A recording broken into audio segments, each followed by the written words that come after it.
Good evening, everyone. Welcome to another edition of the Gray here on the Black Man Unfiltered Network. I'm Mr. Bennett with my partner, as always. Uh-oh. Oh, you muted. This is Sparta! The Ghost of Sparta, a.k.a. Peter, a.k.a. Panayiotis. Yeah, so my brother, what's going on? What's going on, man? A nice snowy day. I know. So I'm just waiting now. Are you one of those guys who likes to shovel as it snows? You just like to have everything be over with and then shovel afterwards?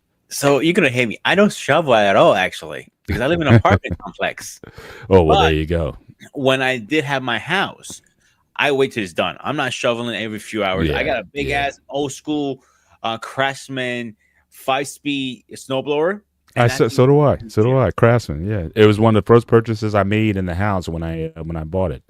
yeah, I had mine for over 20 years, and that thing still runs. I think I got a Same tuned up. thing. Yeah, I have it outside my exactly. apartment, like chained up, and people always offer, "I'll buy it for $50." No, 200. Yep. If you want it, 200. Oh, Oh yeah. Rather than spending 1,500 for a new one, absolutely. yeah, Definitely 200 keep is a that good thing deal, I running. think. But people are Absolutely. trying to, and they're going to dime me. I'm not giving it up less than 200. Absolutely. No, good deal. Good deal. So yeah, definitely. I'll wait till it's over, and because a lot of times you don't really understand like the physical work. I mean, as much as I work out, there's definitely nothing like, again, shoveling snow or doing that kind of physical labor and whatnot. And a lot of times I don't realize how much I've worked until it's over. And a lot of times I'll just fall out, shower up, take a nap or whatever, and I'm out for like 7, 8 hours straight just from the exhaustion of it. So yeah, so hopefully it won't be too bad tomorrow. I think it's still snowing lightly near me, but I think it's supposed to end soon. So yeah, I'll just get up in the morning. I'll just be part of my morning routine. But yeah, Yeah, they said it's absolutely. supposed to end midnight tonight. Hmm. But they said it was supposed to start between 9 and 10 or earlier today, but it started later. So this Yeah, is it my started about 1 o'clock around my area. Yep. yeah. So it started about like when I got it, it was start flurrying when I left church, when I went to a church. But when I came out, it would start coming down. By the time I got home, it was coming down. I said, for once, Father, you got done early. Yeah, I there was you go. good. There you go. There So you go. For sure. But get again, into it, thank man. you all for. Oh, yeah. I'm sorry. What was that? Let's get into it. Yeah, but just before we get in, again, thank you all for joining us tonight. Mariana, good to see you tonight. Certainly, as you see scrolling at the bottom of the screen, our Cash App. So, again, you consider the Cash App for the Black Man Unfiltered Network. Anything that you want to drop to us personally, please, certainly we appreciate the support that you give us. But just as you come in tonight, also make sure you hit the like button. Certainly helps the algorithm. Now, again, this is also simulcasting also on the Sparta HQ Network.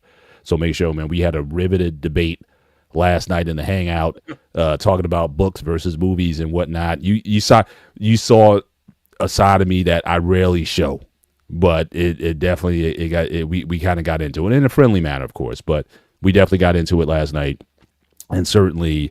So definitely visit the Sparta HQ Network. Hit the like button there as he's simulcasting there as well on these platforms. But yeah, tonight's topic we're going to talk about is drugs, and we're not necessarily going to be talking about the good ones. However, it's getting more and more of a gray area because the quote unquote good ones are certainly being intermixed in, and you have people certainly being addicted to certainly those substances as well. So again, prescription addictions and whatnot is certainly on the rise, and sometimes it's hard to know who the real drug dealers are these days. When it comes to what's being out there, but yeah, but obviously this is a global issue in terms of managing it. So I kind of want to talk about it a little bit just from this global perspective, in that human beings have had a just a long standing historical affiliation with substances in their bodies besides food and water. I'll just say that there's always been something that people have had. But from a True North Beer Company, hey, thank you for joining us tonight. Appreciate you stopping through. But how'd you want to take Hold on on this for one topic? second, really Yeah, go fast. for it. Go for it. So guys, if you are a beer guy, go check out Truth Northman. I know him personally. His products are the top of the line. Please go check out his products. Support one of my guys. He is really good at his stuff. You're gonna find a scent you like, a butter. Trust me, go check him out. He is a legit guy, and there's no bullshit. What you see, you get. I had to throw him out there. I'm sorry. Hey, True North Beard. I represent the ball contingency. Oh, here So we go. any products that you may have for the bold and beautiful, benevolent ball brothers out there, if you have anything for us, I'd be more than happy to certainly to investigate and explore your products. But what do you have for the clean shaven? But that's a yeah. If you have anything for me, just let me know. Shut the fuck up. I was waiting. That might have Yeah. So shout out to the True North Beer Company. But from what perspective did you want to take this on tonight? Because I have kind of like a sort of a global view. But where do you want to drive this conversation tonight? A reason I came up with the topic, I've been realizing more and more this pandemic, I want to call it almost, drug use, pills, blow, whatever your substance of choice, even nicotine, is a form of drug. I don't care how you cut the apple. One is illegal, one is not illegal. The problem is people are getting addicted to this stuff. Now you're gonna have the debate like, well, there's no such thing as addiction. You is in your head. Okay, I'll give you that. But some people get addicted. I have a very addictive personality. I know that. So when I start something like YouTube, for example, I'm addicted to this. I love doing this. Is I seen people get in trouble over stupid shit. Want to be like you got hooked up in pills, for example. Maybe it was because you got a surgery or something like that. And next minute, you know, you can't live without them. You can't function without them. So we need to have this conversation, I believe, now. Because this conversation could maybe help somebody, maybe get some help. Maybe say, I don't need this. They're right. I'm destroying my life. Why not have that conversation? You know me, man. I like doing conversations that nobody wants to talk about. Not even the gray area, the black area. Like, this is one conversation nobody really talks about online. And I wonder why. It is an area we need to explore tonight. Yeah, for sure. I'm kind of thinking about it along similar lines. Is that humanity? And again, we're both kind of nerds in that way. You know, we read a lot of science fiction and whatnot, and a lot of the science fiction, it always tends to paint this kind of similar story that we're all in this sort of dystopian sort of future where drugs are such a part of our lives that there's such a dependency on our joy, our happiness, our emotions are being managed. And it seems like today it's like people just need a drug for anything just to function normally within a 24-hour period. So there's a drug to help you get up. There's a drug to help you get down. There's one to help you relax. There's a drug that helps you in the bedroom. There's a drug for, there seems to be a marriage politics to our pain. You know, good to see you tonight. We're becoming so dependent on drugs. I mean, especially as much as we talk about health and, you know, wellness, fitness, exercise, good diets, and all of these things, but we still can't seem to, you know, with everything that we know about health and fitness and nutrition and things. We were talking about body image on your Thursday show, and I was making sort of in my closing statements, it's like, you know, back in the day, Pumping Iron came out in 1975, and you start to see in the 70s and the 80s the explosion of Nautilus fitness centers and you know the aerobic crazes, and people, you know, seem like they're living a healthier lifestyle, but it seems like we're fatter than ever, and the health outcomes are such, and we've just grown more dependent on drugs for just our daily existence. So I'm kind of questioning why that is, and it's not just, it's certainly the problem is certainly in the States, but it's again across the globe, that we've always needed something to help us get through some things, and people make justifications for them. Well, look, if it comes out of the ground, it must be a good thing. You know, the hashish and the hash and the weed, and you know, these are, you know, people talk about the benefits of them. And I'm not saying that there's certain things that aren't beneficial. Like I said, I had a sister. Well, I have a sister who, you know, she's had a lot of injuries over the years, and you know, she was on a cocktail of different drugs. and she started, she got a license, to smoke the medicinal marijuana, and she was able to, wean herself off of a lot of those drugs. And it got to a point where it's like, man, are these drugs really helping you? You don't know about the side effects of these things. And so the fact that she was able to make that transition, my views kind of changed on it, because I've never smoked weed. I've never drank. I've never done a lot of substances. And so I was always a little skeptical about, weed and whatnot. But, certainly her experience with it was such. And, when I saw her, this was a couple years ago, we first had the conversation. And when I saw how she was able to function and have movement and things that just weren't there earlier, it certainly made me a believer. So I'm not saying that there's not a place for medicinal purposes, but it just seems like everybody's just in a space where they're just looking to cope on life. And so I need something, to get through, whether it be alcohol, whether it be tobacco or weed or harder substances and whatnot, just to get through things.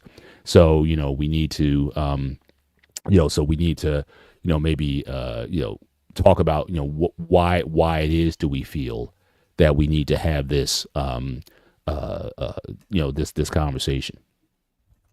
See, I had a conversation with somebody a few years back, and one of his buddies was hooked on something. If I'm not mistaken, it was pills. And his response was to me, I don't blame him, because it's hard to deal with people every day. I deal with people on a daily basis. I think you too, Paul. And so you cannot deal with people, but you get high instead. That makes no sense to me during work hours too, by the way. So that is a no-no in my opinion.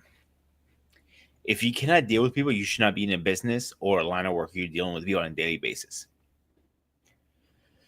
When you need some kind of substance just to function, not medically, just mentally, that is a red flag for me.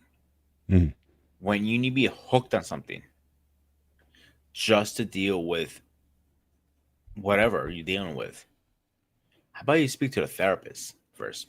So that, or have a different outlet, the gym, or gaming, whatever your outlet is. It should be some kind of substance. And in a fitness world, there are somethings there. Let's be honest here, Paul. Yeah, for sure. Bodybuilders, steroids, number one.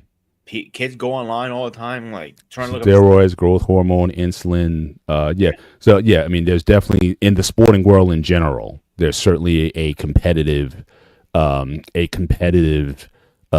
reason for the use of a lot of these substances. And again, there's a lot of side effects to those that people, in sometimes in cases, they even go, they know what the consequences are to their use. But the question they ask is for an opportunity to win or to gain fame or fortune or what have you. They're willing to take those risks. But I think, Boss Man, I think he made a good point in the chat. That we may want to start this conversation by describing what is a drug, definition-wise. So I'm looking up here for this is from the National Cancer Institute. And it says a drug is any substance other than food that is used to prevent, diagnose, treat, or relieve symptoms of a disease or abnormal condition.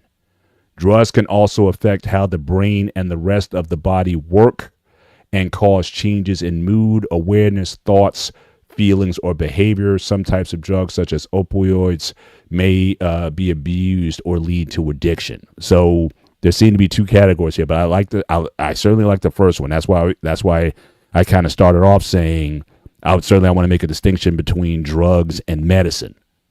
Because again, if the idea of taking it is for to treat something, if something is wrong, and you're looking to treat it with a drug to relieve the symptoms or promote healing or some sort of thing, now that's one thing. But when drugs are used to sort of alter states of consciousness in ways that I think escape reality, I don't think that's necessarily a proper use of it. So, tonight's conversation, I'm assuming that we're not talking about medicines, No. and we're not talking, or even drugs that again have some benefits. Like I said, the medicinal marijuana apparently is having some benefits for users that allow them to get off of some of the hard medicines that people are doing. But I guess this conversation is somewhat being framed for those who are looking at these drugs as a means of escape from, the realities of life versus how to cope with life. I think that's more so where where I would think the intent of this conversation is going. Do you agree with that, or you have another? Yeah, I totally agree. Maybe we can touch a little bit if we have time about the, marijuana cards and all that stuff. But we don't need to go there if we don't have time. I'm okay with that. But we need to talk about the illegal stuff. Let's start with sports thing for a second here, because we just already touched base a little bit on it. Because I have a theory I want to get off my chest. So football players, for example, if they get hit day after day, bam, and they can get up and go ahead and be fine the next day and play on a Monday night. They play a hard game on Sunday, the next day they play. Don't sit there and tell me the NFL, board tests for steroids. I feel they also look the other way in a way, because I think these guys are on something, because you cannot perform in that level day after day after day, week after week, that game bruised up on a daily basis. No way. I don't believe it. And that's my personal opinion. And I have met bodybuilders like you have. One thing I asked them a question about, and they avoid it at first, but a few who do answer the question about the steroids, and they told me, if I can take one drug the rest of my life, but I know it's going to kill me in 6 or 10 or 20 years later, just to win my championship, I would do it on a heartbeat. I prefer ending my life sooner and not being a champ. I prefer being a champ and losing my life sooner. Yeah. How fucked up does that sound? I think it depends on your perspective. I mean, I've known athletes who've done this in a variety of sports. Boxers, I've known. If you're talking about people who, for example, come from generational poverty, and if they believe that their ascension, if they're using these substances in order to get there, but there's opportunity to make generationally changing money. I think for a lot of those people, they think it's a trade-off versus just being what they may deem average, and you just live out your life and whatnot, and you get to an old age, but again, nobody remembers you. There's no change. It's just cyclical from there. I think a lot of people, make that change. The famous Rocky speech in Rocky 2, where Rocky clearly has an eye injury. He shouldn't be fighting. He shouldn't be medically cleared to fight. But again, he tried being a regular guy, right? He worked in the meatpacking plant. He tried to be an actor, all these things. And it's like, look, fighting is all I know. So yeah, there is the risk that I may be blind after this fight. I may lose everything or whatever. And we all know what kind of happens after that. But I think a lot of people take that on. You talked about passion earlier, or that you showed addictive personality. If that's truly what you think you need to be doing, there is a mindset that says that I would rather have a life than just living. And I don't know if I can necessarily dissuade someone from that. Again, based on their circumstances. If someone's in a position, it's like, look, you could be anything you want to be. You're smart, you're intelligent. You can there's a lot of different avenues for you to take besides this one. Then that might be a different conversation. But for some people, if it's like, look, I got this body, I got this, I got this one lane, I'm not necessarily seeing other ones. That's a hard conversation to have. And there are times where I think I'm not sure if I'm the one to dissuade them from that path, if in fact it means, again, doing something, or at least having the satisfaction that I've reached this certain level of achievement. The average NFL career is, I think, 3.2 years. And so what you're able to do in that time, or the sacrifices that you made taking substances or whatnot to get to that level, I think more times than not, even though we know more about concussions and CTE and all those things, the opportunity for advancement, I think, is greater a lot of times, and not to mention just the passion for the sport. So you have that going on as well. What would you rather be? I can be a bean counter somewhere, or I could be doing something that I truly love. And it doesn't even have to be a physical thing. There's people in the geek space who love playing video games, who love, that whole, side of things like we see at Comic-Con. And that's where they want to be. They'll never be rich, but they would rather live in that and make a marginal living in that world than getting a quote 9-to-5 job and being some corporate exec somewhere or something like that. That's not aligned with their principle for personality. So people make those kind of choices all the time. But as far as with the drugs, outside of those things that are performance enhancing in pursuit of a specific goal, it just seems like people are finding themselves in situations where they may not be coping very well with the realities that they found themselves in, and now they find themselves addicted to substances that lead to more problems seemingly down the line. So there's still an issue with why is it that so many people are finding themselves having these dependencies on things that may have been originally intended, and some not. I mean, there's some hard substances out there that no one should ever take under any circumstances.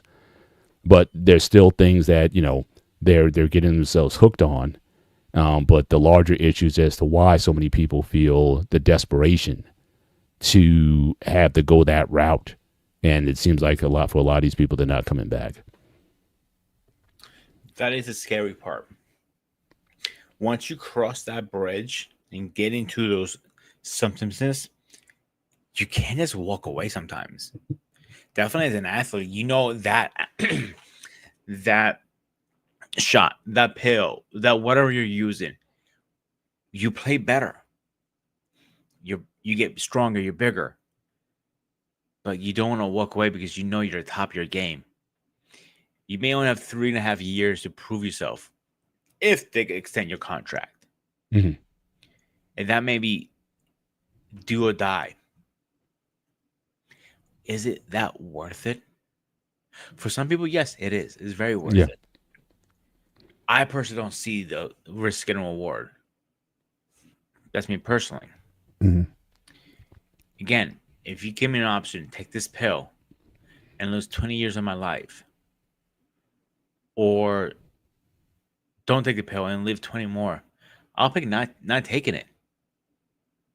I prefer being an average Joe, and I'm okay with that. But what if you're, again, the opportunity to be beyond average, that you are a known person, there's money involved, 6-7 figures on the line that you could possibly earn, take care of your, again, talk about legacy here. For your mom, if anything happened to you, she's taken care of. Those who are closest to you are taken care of or whatnot. Because that's the carrot, right? That's the thing in front. It can't be just, well, I live 20 years more or I don't live 20 years. That's a pretty easy decision. But it's what comes with, if you're going to take something away from me, you're going to make that Faustian deal like Ghost Rider did, or these folks we know from the comics or whatever. There has to be a benefit. So what I think what benefit if I was going to take 20 years off of your life, let's say the average person dies of 70, I think 74, 75 in the US or whatever. So let's say you die at 55. But then what would it take? What could I give you that you would think it would be worth it? And if there's nothing, there's nothing. That's fine. I mean, if you choose the life, then no one's going to fight you on it. At least at this moment, and that's fine. Absolutely. I don't see what is worth more than my life, because if I'm gone, she's not going to be happy. Even all this money is going to be somebody. I'm going to have all this number one doctors, all this stuff. Without her son, she's not going to have a life. Mm-hmm. Same thing with anything else I do in life. It's like, okay, I'm not in the picture, but it evolves around me. The whole project is going to fall apart. Simple. You always need a leader. But without a leader in present, it's been proven time and time again. Things fall apart without a leader. Mm-hmm. Onassis. Ever heard of him? Who's that? Onassis. Onassis or Onassis? Onassis was he was literally the most richest person. Jackie Kennedy married him, right? Correct. Yeah. He owned Olympic Airline. Do you remember that company, any chance? No, I don't. That's was before me, but yeah. But I know he's a very wealthy Greek person. Yeah, tycoon. I used to fly in those back in the day. Oh, okay. All the way to in 2000s. They got bought out of a different company in 2000. But when it was an Olympic airline, they were the number one airline to travel. Doesn't matter where you flew, you picked Olympic. But when Onassis died, his own empire came crawling apart. Mm-hmm. Because nobody knew how to take care of it. Nobody. He really didn't. Kids wasn't. I don't know if he had kids or trained kids. I'm not sure the whole story behind that part. But he had no successor. I have no kids right now. Mm-hmm. The only thing you can offer me right now is a kid. Have a kid in those 20 years. Then maybe now you're talking something. Mm-hmm.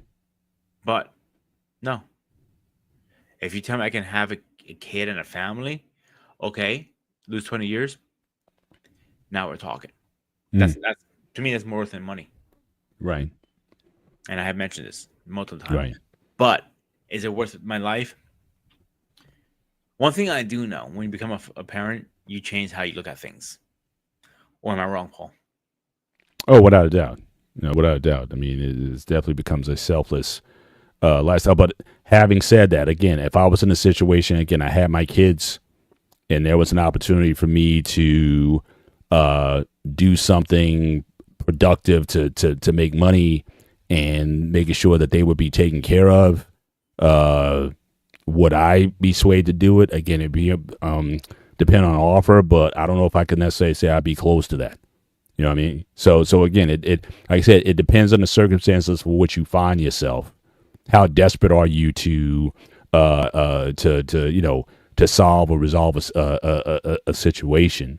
And a lot of times those situations are made in haste, and then you find yourself, like I said, in a position where you can't come back from it. But for most people, I don't even think they're coming back from that. I just think that a lot of people are just the fact that they're just dealing with life in general, getting up every day, trying to survive, trying to earn a living, trying to have good relationships, trying to, what everybody thinks is what should be a normal human existence. But you still have people who are, like I said, in a bad way. And from what I've seen, and maybe this might be a time to introduce, I did have some slides, usually I like to present stuff. Maybe it's a time to bring this up. And I got a lot, I don't know if I'm going to get through all of this. I think I'm going to sort of rapidly go through this, but it seems to certainly be rampant in a lot of these developed nations. So it's not even so much about poverty. So I think one of the discussions we might have to talk about is in developed countries, why is the drug use so high versus poor? Now, part of it is going to be money. You got to buy the stuff.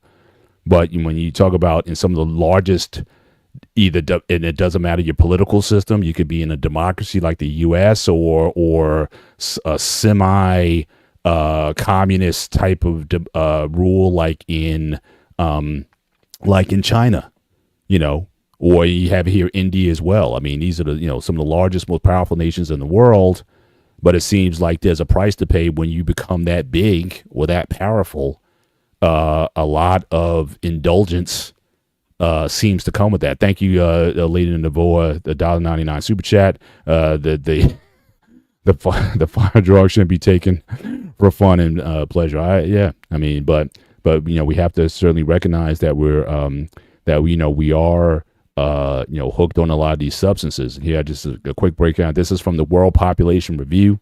So again, got these stats online. So obviously, United States, not the most populous country, but the most drug users. But guess what? China's right in back of it. So if you want to talk about value system, if you want to talk about structure, I don't know if it matters as much. But a lot of these nations, Russia, Brazil, United Kingdom, Japan, I mean, these are developed nations, and they seem to have a lot of these problems. But even still, it still is a relatively small part of the population. So if you go to the last column, you still talk about just over 1% of Americans that have a drug issue or who take these sort of drugs on a regular basis. But there are other countries that have a much higher per capita drug use than others. I just put in here, for example, by this category. So again, in terms of frequency of opiate use, for example, Afghanistan, Iran, Russia, Maldives, Ukraine, much higher than the U.S. And I just put Greece at the bottom. Greece seems to be relatively good. So I was going to ask you about that. From your knowledge, does Greece have a drug issue as a nation? Based on the stats, it doesn't appear to be, or at least something that's not raising red flags. You're talking about less than 0.25% of the people that are addicted to opioids. But has drugs, from your experience, been an issue in Greece? For the most part, they were pretty low on the list. I was growing up in Greece. It was a humongous problems. Heroin, Pacific heroin. No. Because I remember even going to the park, needles were everywhere. When I mean everywhere. We were to the point my grandma didn't take me to parks anymore because that's how bad it was. So they used to sweep the park like 3-4 times in an hour to make sure no kids get poked. Because these are parks for kids. They're gated. They open up for a certain time from AM to PM. Kids go play and lock them up. So I remember I was at every end of the year they do like a class project. That year we were doing some old school dances, and we're sitting outside, and I'm look behind her, like literally this guy literally just shot up his girlfriend right in front of us. He didn't give a shit, and I'm like I couldn't process it at first. So as I got older, the drug problem was getting less and less. They were really cracking down. I mean, SWAT teams were all over the place.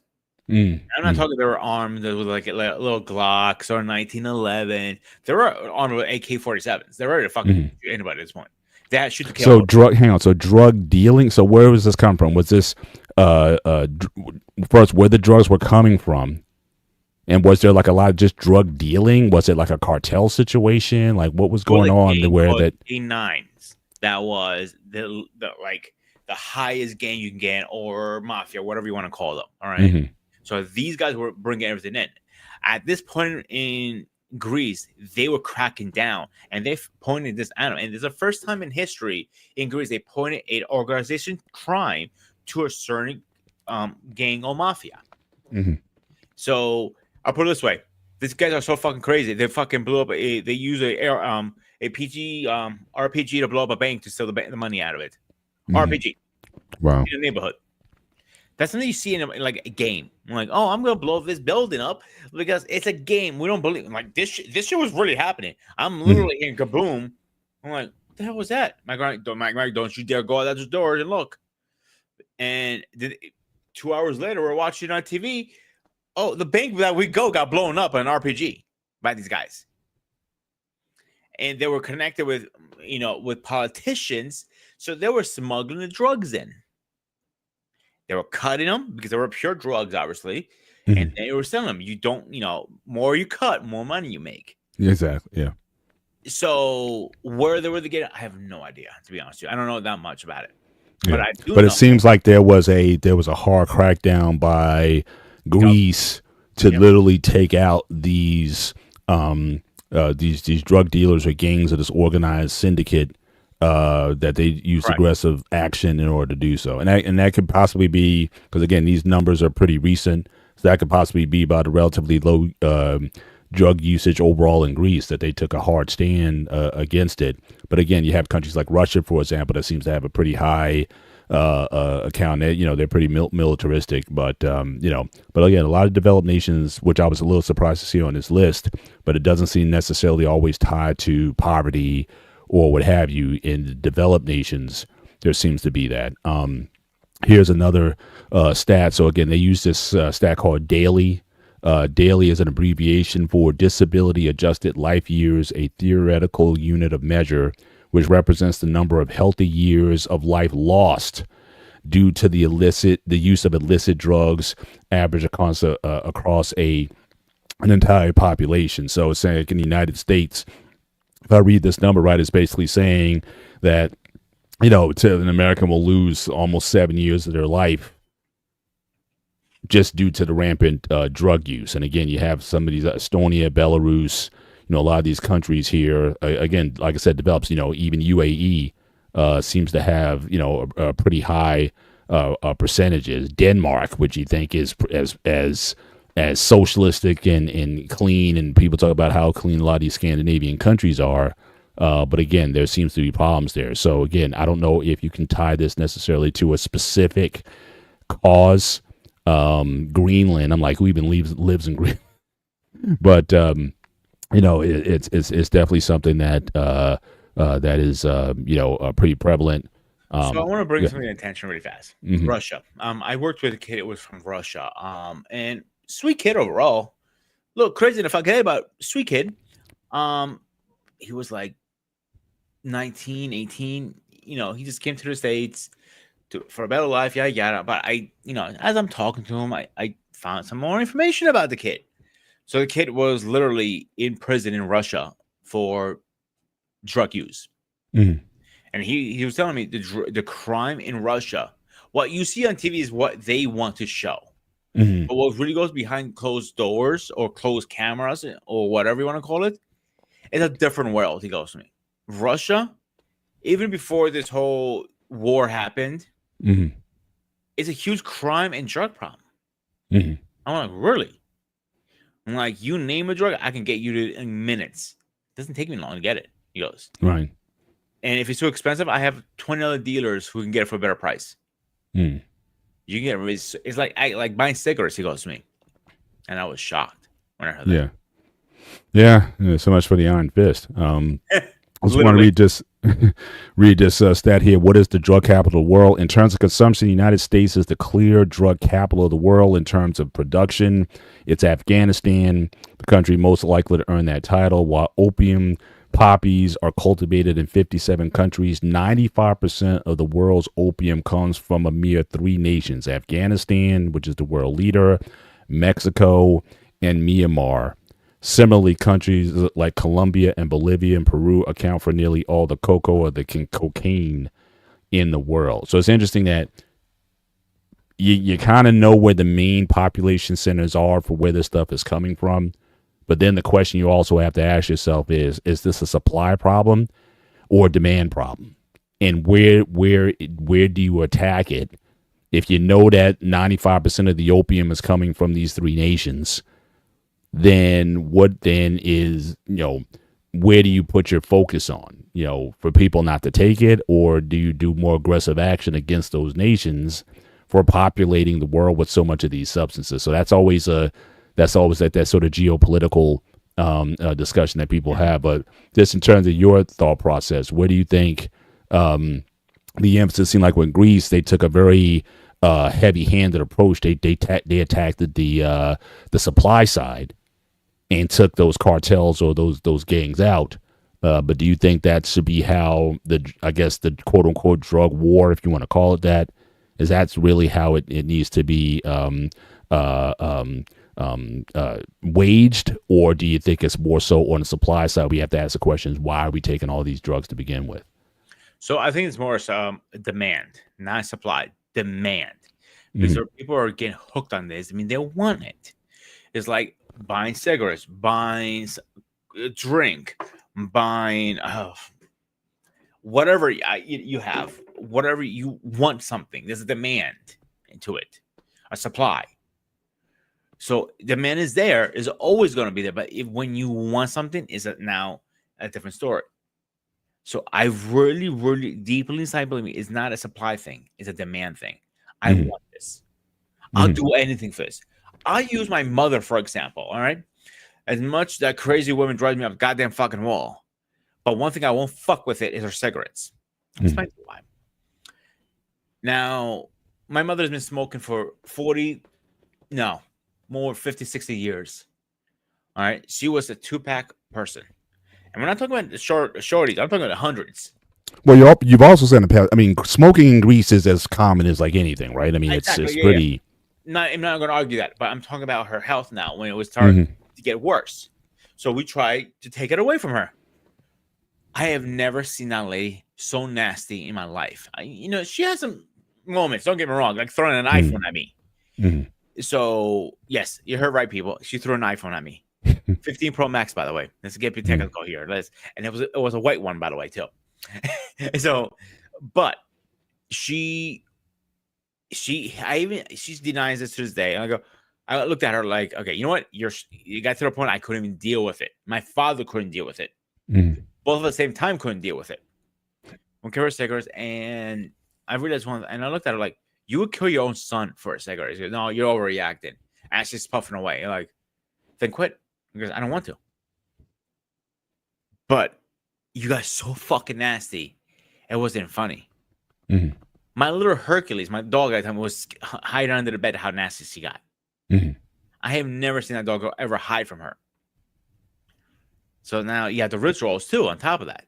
People don't want to deal with withdrawals. They're nasty. They're really bad. Yeah. You can't, some drugs you can't just lean yourself off. You just go cold turkey and call it a day, and then give you some medication. Hopefully you don't, OD from withdrawals instead. I'm not sure I'm not saying that right. So if I'm wrong, please correct me in the comments. No, I got you. But I guess still the question of, again, supply and demand is still ringing in my ear. Here's a slide here talking about, I'll list the countries that produce the most illegal drugs. But again, just some stats that I got here. So U.S. is clearly like we're the biggest abusers of drugs in the world by far. We outpace everybody. $3.7 trillion a year in I'm assuming that's either in cost or productivity or revenues. Federal government spends only $20 billion a year, however, on interventions. And this one I found interesting. Says nearly half of the people in the United States who turn 21 have experimented with illicit drugs. So we're not even talking, I wouldn't even put weed in that conversation or even a cigarette in that conversation or alcohol. You drank a beer in that situation. But that's pretty scary to me. When you have nearly half of the people, and again, so I don't think that's necessarily an indicator of poverty or what have you. But, some of the reasons, if it's happening at this level where so many people are trying it and with the potential to get hooked on it later on, then maybe should the discussion go on, again, besides just prevention, maybe go a little bit on the offensive against the countries that are supplying it. I mean, we hear this a lot in a lot of debates, the gun debate. Do you tackle the supply or do you deal with the demand or, different things? But that's scary to me. I'm fortunate now. And again, all my kids, they may not be, total angels, but pretty close. Yeah, they've dealt with a little beer or maybe a little weed in college or something like that they've confessed to me. But as far as I know, that's been like the limit, But when you talk about the illicit stuff, that again, that gets pretty scary. And again, I grew up in a time when, again, we were bombarded with anti-drug ads. I mean, the Mormon Church talked about not taking drugs. I mean, the McGruff, the crime dog, growing up. I mean, there were so many, things. You had the police officer would come and talk to us about drug use and all these things, trying to talk to us or whatnot. But is it really working? Just having talks, talk about how bad they are. Are you in fact maybe encouraging because again, every kid, a lot of kids having them this thing till you want to be bad or be looked at as cool. And, a lot of times we associate being bad with being cool, that it never had the effect. I mean, Nancy Reagan, she, in the 80s, she talked about a war on drugs and things like that. You've had the Nixon administration. I think they instituted a war on drugs, with, mixed results. So I'm asking, it's like, as far as strategies, I don't know what strategies are, the most productive. Is it simply just talking to your kids about drugs, or encouraging people not to do them, or do you have to cut the supply down at some point, or does it have to be a combination of the two? So when I was in school in the States before I moved to Greece, I remember the whole campaign. The cops used to come in, like you said, the dog, everything. I can only speak for myself. Back then, I was scared about drugs. Anytime I heard about drugs, I used to run the other way. That's how scared I was about them. Mm-hmm. So, and I realized when I came back to the States, you hear a little weed here and there, but nothing else. So I think whatever it was doing, it was working really well. And it kind of died out. And then we went back straight back up again. Mm-hmm. So personally, I'll be straight up like I always been. I have smoked. I have drank. And yes, I have tried weed a couple of times. Mm-hmm. Not my cup of tea. That's my personal opinion. But have I tried anything hardcore, like say ecstasy or heroin or blow? No. The simple reason it scares the living shit out of me still to this day. Right. It takes But was that fear, was that instilled in you, or just something you just felt internally, hey, that's not a good idea to do? What do you think was the main catalyst that they put that shit into me in school? Mm-hmm. The American school district put it, because in Greece nobody really talked about it. Really? Yeah, we don't have campaigns, none of that stuff. Mm. It's kind of like you hope your parents talk about it, kind of thing. You know what I'm saying? Mm-hmm. Right. You're gonna see it on the news, so you just stay away from it. But here they went to the source, the kids, the next generation. That was me and you. So at the time, that is, now we're old fucking shits. This one has hair, no, it doesn't. Sorry. But the one without hair is better. You know what? As you were, please continue, sir. So at the time that they were driving this on your head, you had in cartoons, G.I. Joe used to talk about it, Thundercats used to talk about it. You name it, it was on there. Power Rangers were talking about it. Freaking Spider-Man was talking about it. Comic books were talking about it. Freaking even Looney Tunes were talking about it one time, I think. Everybody was talking about it. And I think that kind of unconsciously got driven in my head, like, yeah, I better stay away from this shit. Doesn't matter what kind of drug it is, I stay away. I personally don't even like taking oxys, to be honest with you. When I have my kidney stone, they give me oxys. I'm like, I'm not taking this shit. Not because I was scared to get hooked on them. I just don't like how I feel on them, to be honest with you. Yeah. I prefer being in pain before I take that shit, because I feel worse afterwards. When it wears off, oh man, I feel like 10 times worse. But that's me again. But yeah, I'm still scared of them to this day. I'm not touching that shit. Fuck that. Yeah. So you think the campaigns overall were, now I know in your case it was helpful, but did you see it from your peers around you? Were they getting the message also, or they were like, well, guess what? You know what? Yeah, that's all we're doing it. I mean, what was, I don't think, because we got to also look at the cost. I mean, like all those campaigns, say no to drugs and all those kind of things back in the day or whatever. I guess we still got to measure effectiveness, because again, America is still the number one nation in the world for drug addictions. So, was all that money, was all that time worth it, or should have been put into something else? I guess the question. You're always going to have successes in, I think, anything that you do. You're going to have some successes and failures and whatnot. But overall, we have to ask ourselves, not just looking at it anecdotally, our own personal experience, was it useful given the cost? Again, the $3.73 trillion, $20 billion on interventions, and again, the young people. I don't know what exactly that they're doing today. I don't see as many anti-drug ads on TV as I used to, but certainly, again, if you saw half the people under 21 have dealt with some stuff, I mean, so do you think it was effective? I'm gonna say no. The reason I say no because as I came across someone's Facebook recently, and you can tell who's on drugs, who's not usually. And these people are pretty fucked up.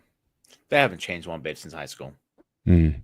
They're still doing the same dumb shit they're doing: drinking, smoking, and using something. You grow up. You're almost 40. Time to grow up a little bit. I said smoking and drinking. We get that's that's the norm, whatever. But they're like partying every single day. They're skipping work. They're all living in one house. Come on, time to grow up. Yeah. But is that a part of the issue? Like, what is either their growth is being stunted somehow? We talk about arrested development. Is it something with their life situation that's not preventing them to, or is have the drugs prevented them from advancing any further than where they are? So I think that's part of the conversation. Also, it's like, why are so many people hooked, or why are so many people trying? And if you find yourself in that situation, you're 35, 40 years old, you got no what would be considered the American dream or what have you. You're kind of living day to day and whatnot. Is that a driver as to why people feel the sense of hopelessness or whatever, and they just want to get high and they just want to, kind of veg out because, again, dealing with the reality of where they are might be too difficult to deal with the reality of it, so they just got to numb their pain with some substance of some kind. I think it is actually more than that. I think it's mental health. People don't want to feel the pain, the let go, the hurt, whatever. What's the best way to put a Band-Aid over that, Paul? Yeah, you just numb it, it's exactly. Yeah. And I'm not saying that's the right way to do it, but it's definitely the wrong way to do it. Mm-hmm. Because you're numbing it and putting a Band-Aid. But when that wears off, you want to get back on it. Yeah, it doesn't change the reality that you're in. Yeah. And people just decide it's easy to go back to it. But just want to go, again, just quickly, some of these here. So, again, elite countries that produce the most drugs in the world. So, India is a major dealer in, again, cannabis. Nigeria, which I was a little surprised at. Nigeria is number 9 on the list. 500 tons of cannabis a year. But, again, this one might be a bit, now that countries are starting to legalize it now, may not be looked at the same way as it did maybe 10, 15 years ago.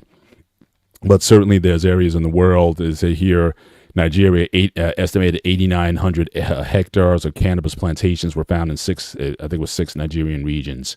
Then you got Peru as a major cocaine dealer, Myanmar, which was mentioned earlier as far as opium production, 795 tons per year.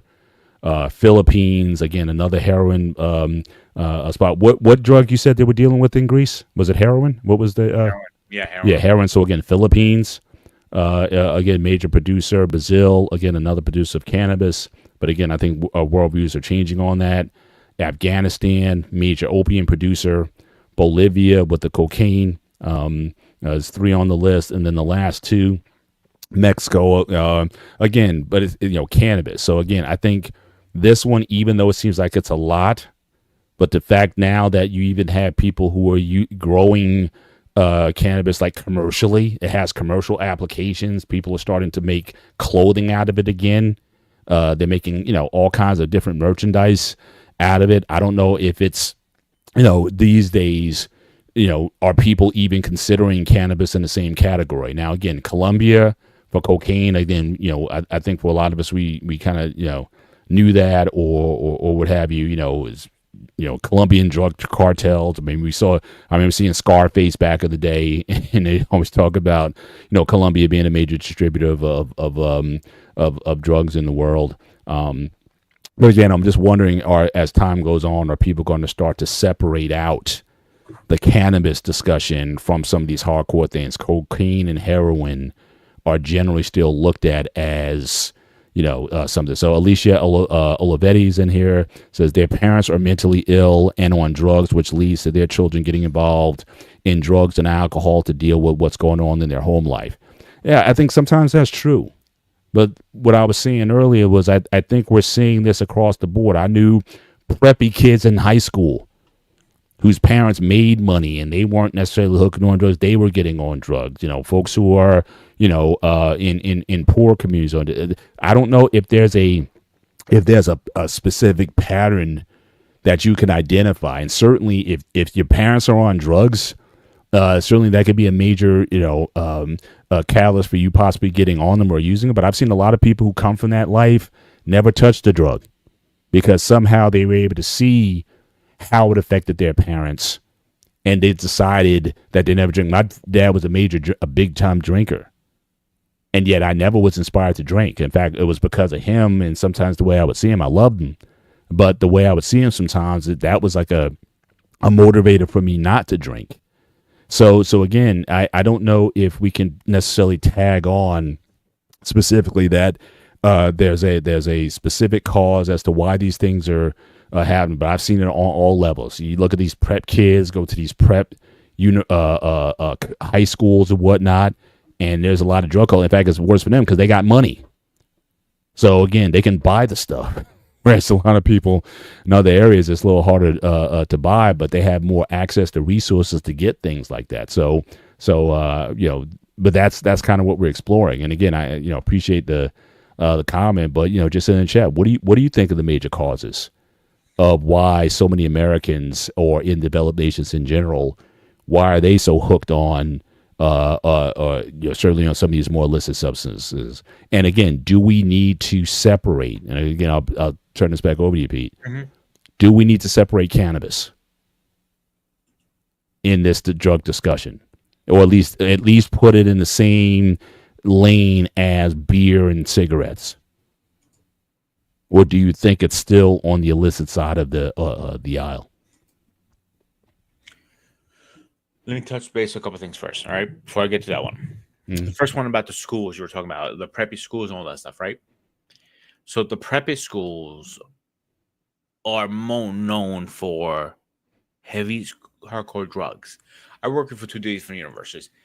ESU, East Rock University, a local university, state-run, no big deal. Lehigh University, that is a private school with very high end. A lot of kids get it flown in from all different countries, right? And I mentioned this on the gray area, actually. And I walked in one day, my fucking chef is doing a line of blow right in the middle of the prep table. I go, guess this is what we're doing now. Half these kids were on high and everything like that. Higher end because they have money. When you have money, you can do a lot of things. I used to have a park right behind their sorority houses. And I'm telling you, sometimes when I was leaving on the weekends, I was worried I might hit one of them because of how drunk they are and how high they were. Excuse me. That's how bad it was. Now, with the whole weed situation, I'm going to try to be non-biased with this as possible.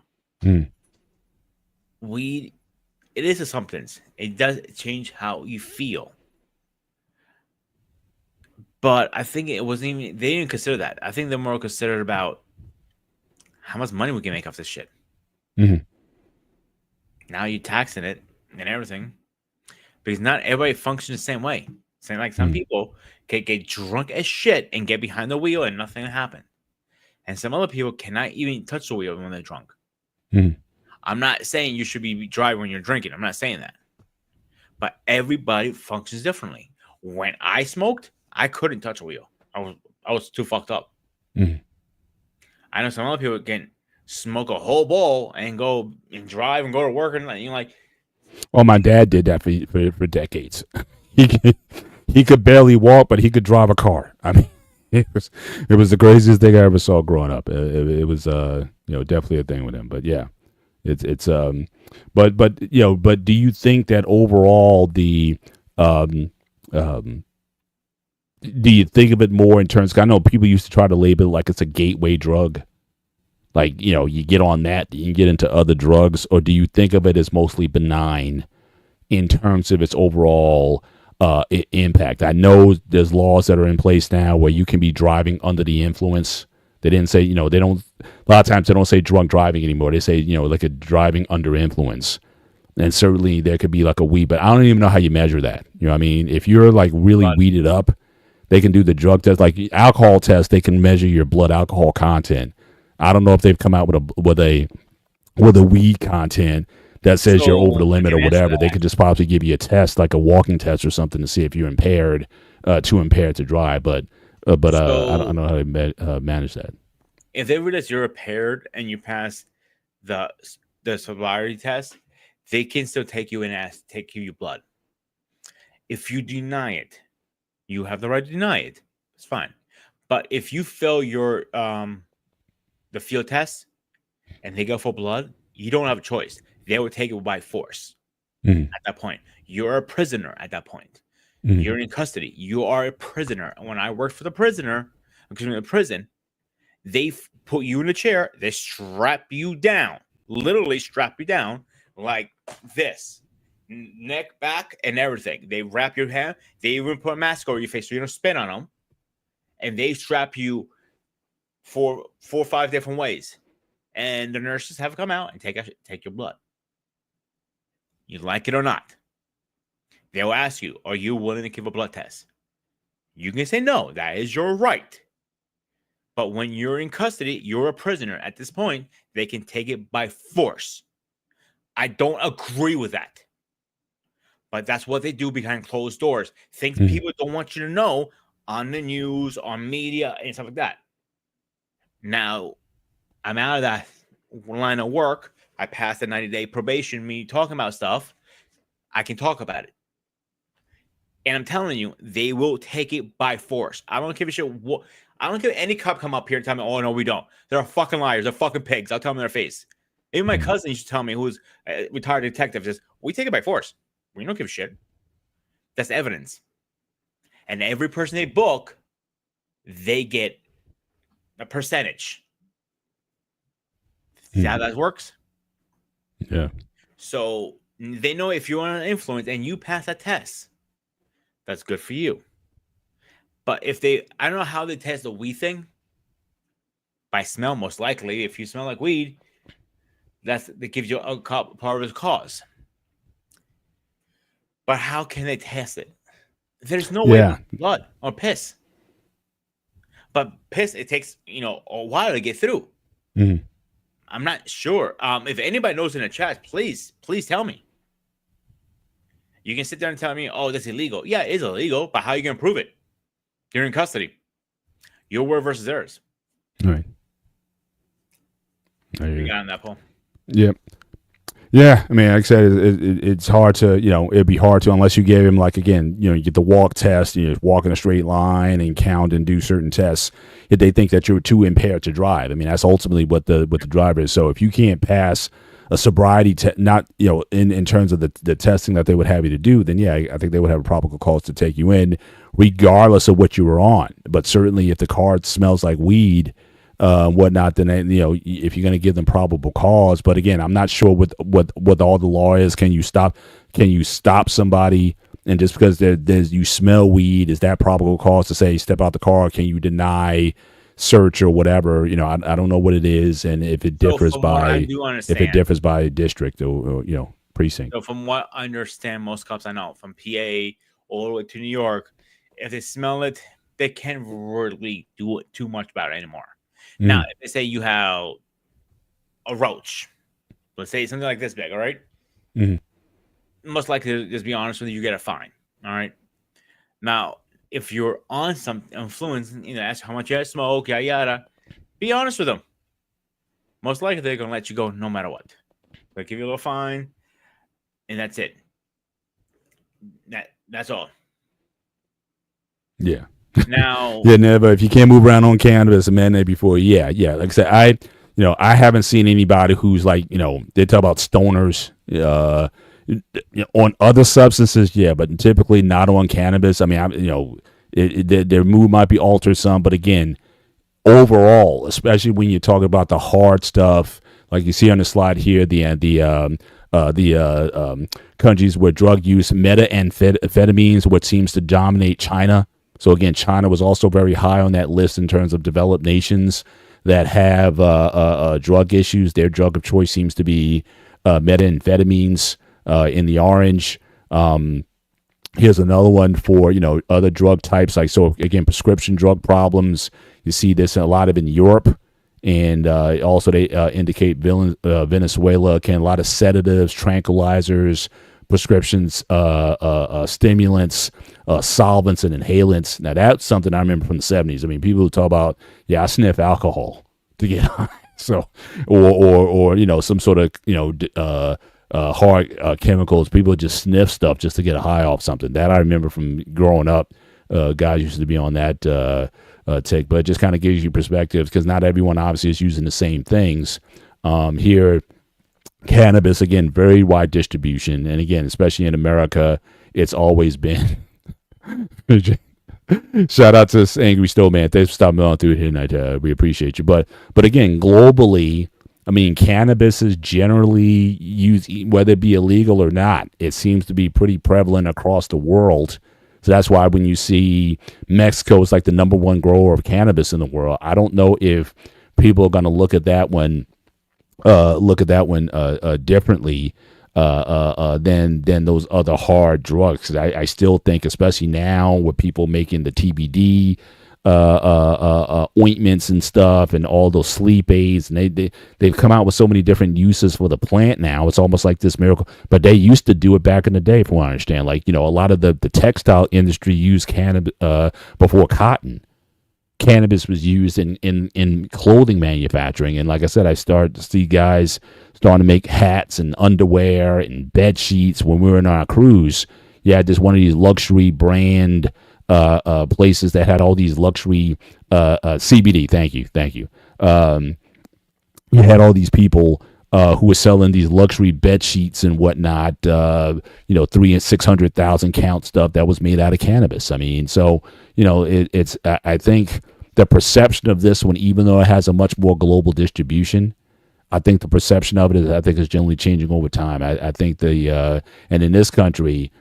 It's still, now the interesting thing is, even though I think it's now legal for certainly medicinal use, I believe in over 40 states. I think as far as recreational, it's fewer, but it's still looked at. I think it's a class one. Correct me if I'm wrong. Boss man, someone knows in the back. Marijuana is still looked at as a class 1 drug on the same level as the heroines and the things like that, which I think is ridiculous. I don't know why it's still there, especially now that, as you said earlier, that they're making money off it now. I mean, people getting paid taxes. You got all these shops that are opening up all over. I got 4 in my 3-mile radius. I got 4 new shops that just opened up, dispensaries that just opened up within my area, like literally like across the street from one another. So I don't think that, but the fact that they still look at it as it's still on the class 1 schedule is still bizarre to me why that still is. But I think with this one, does the conversation need to change? Like I said, I have no desire to use it, but for people who find benefit to it, does it need to change as far as the conversation around it? Just wanted to share one more, I think, so again, opioids, again, pretty big in India, Iran, the Middle East, pretty big distribution there. Opium, heroin, big users in that area.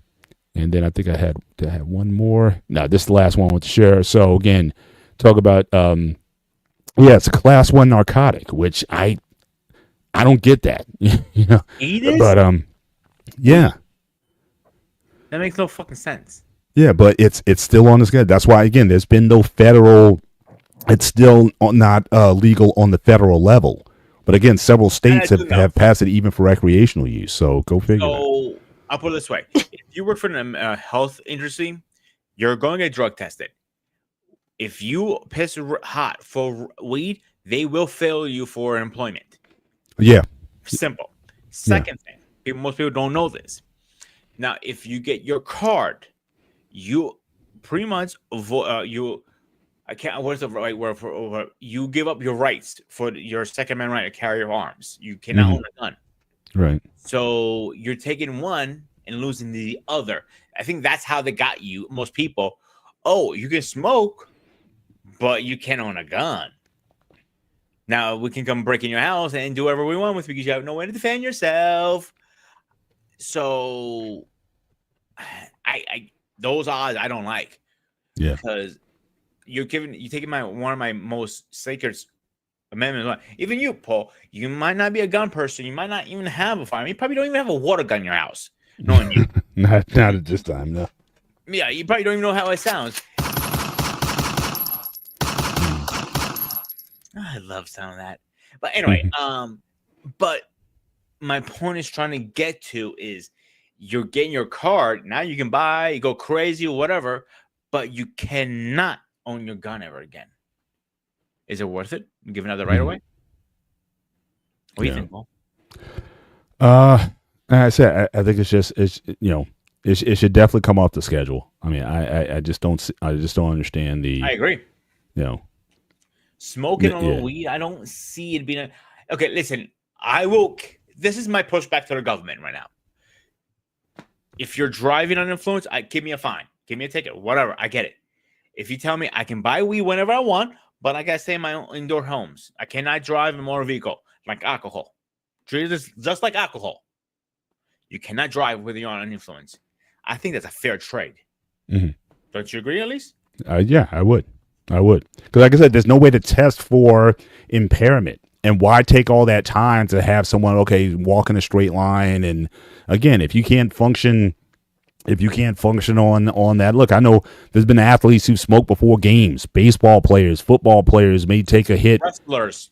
Yeah, before going to the ring. So for some people, they're highly functional on the stuff. So how do you measure for it? I don't know. So yeah, it's a great example. She got suspended from WWE because she got caught. She admitted I was smoking a little fucking weed because it relaxes me, it helps my anxiety, or whatever her fucking reason. I help her masturbate. I don't give a shit why.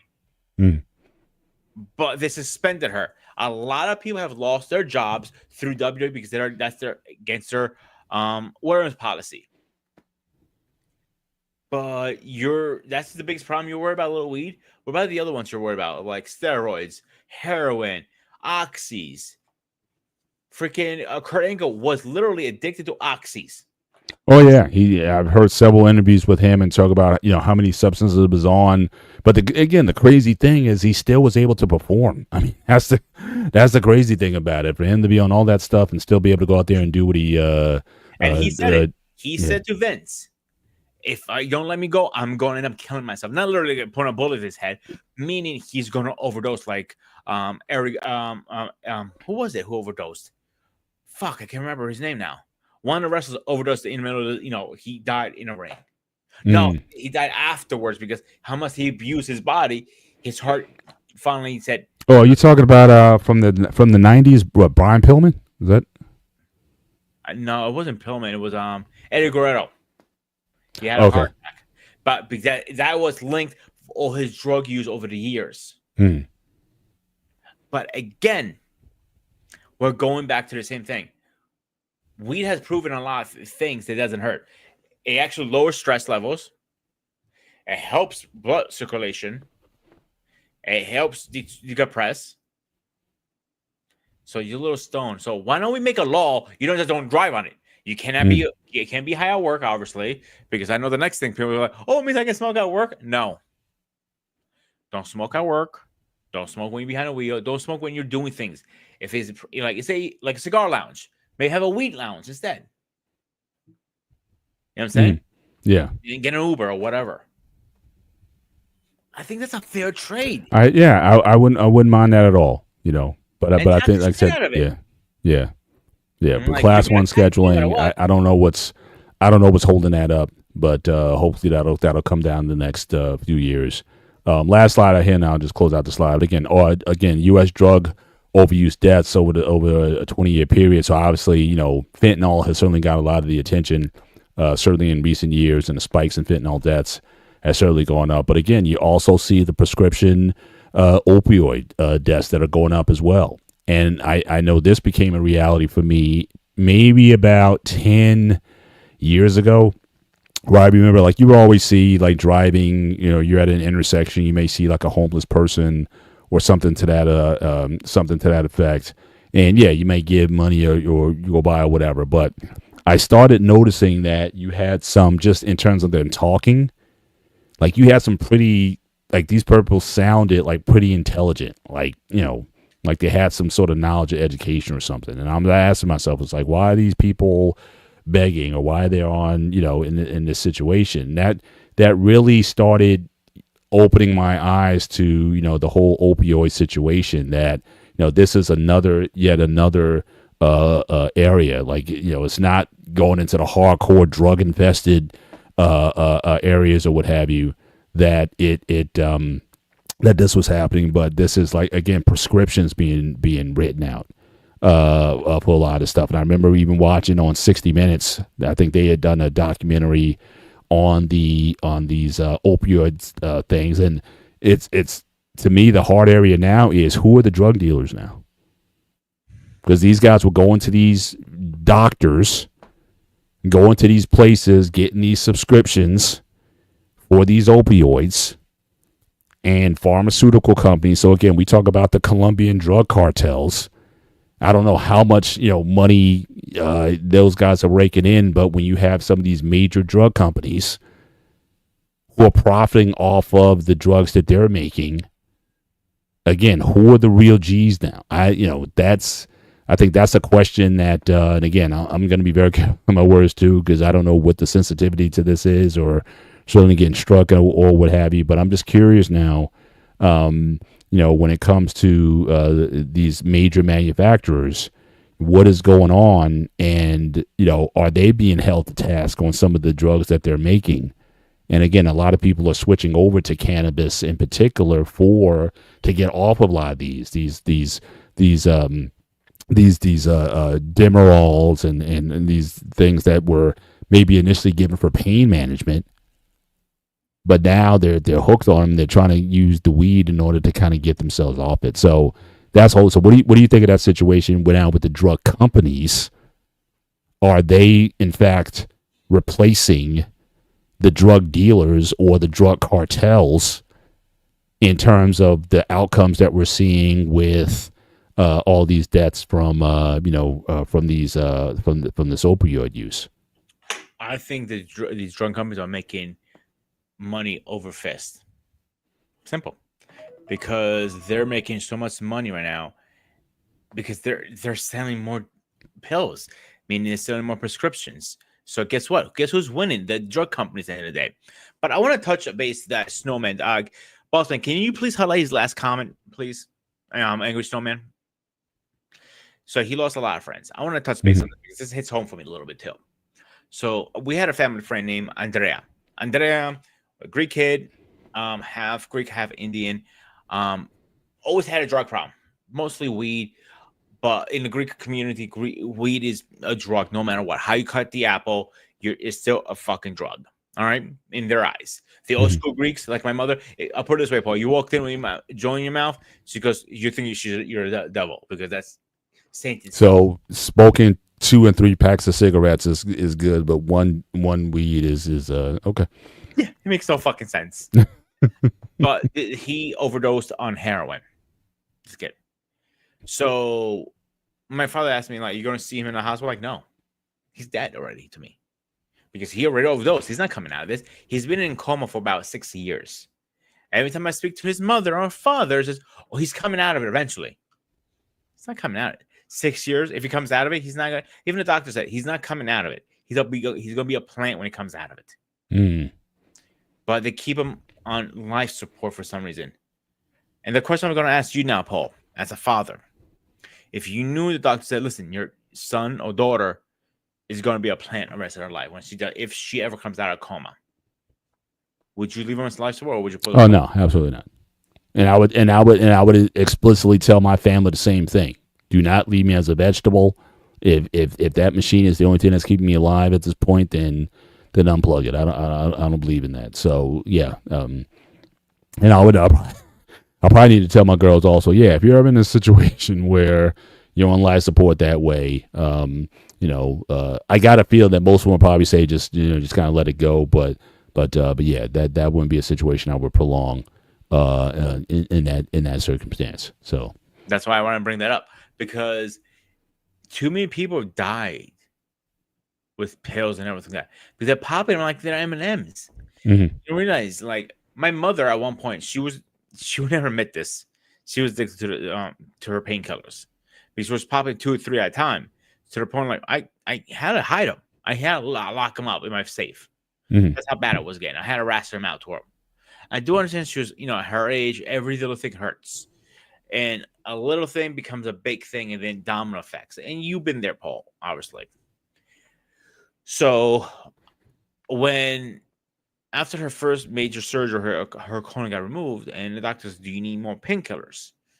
And I looked at her like, "Are you sure you want it? Be careful what you say, because once you get these, they're iffies." I went to me like, and she goes, "Yeah, I need them because I'm still not paying." I told the doctor, "Yeah, she's gonna get some. Like, don't give me a lot. Just give me the bare minimum."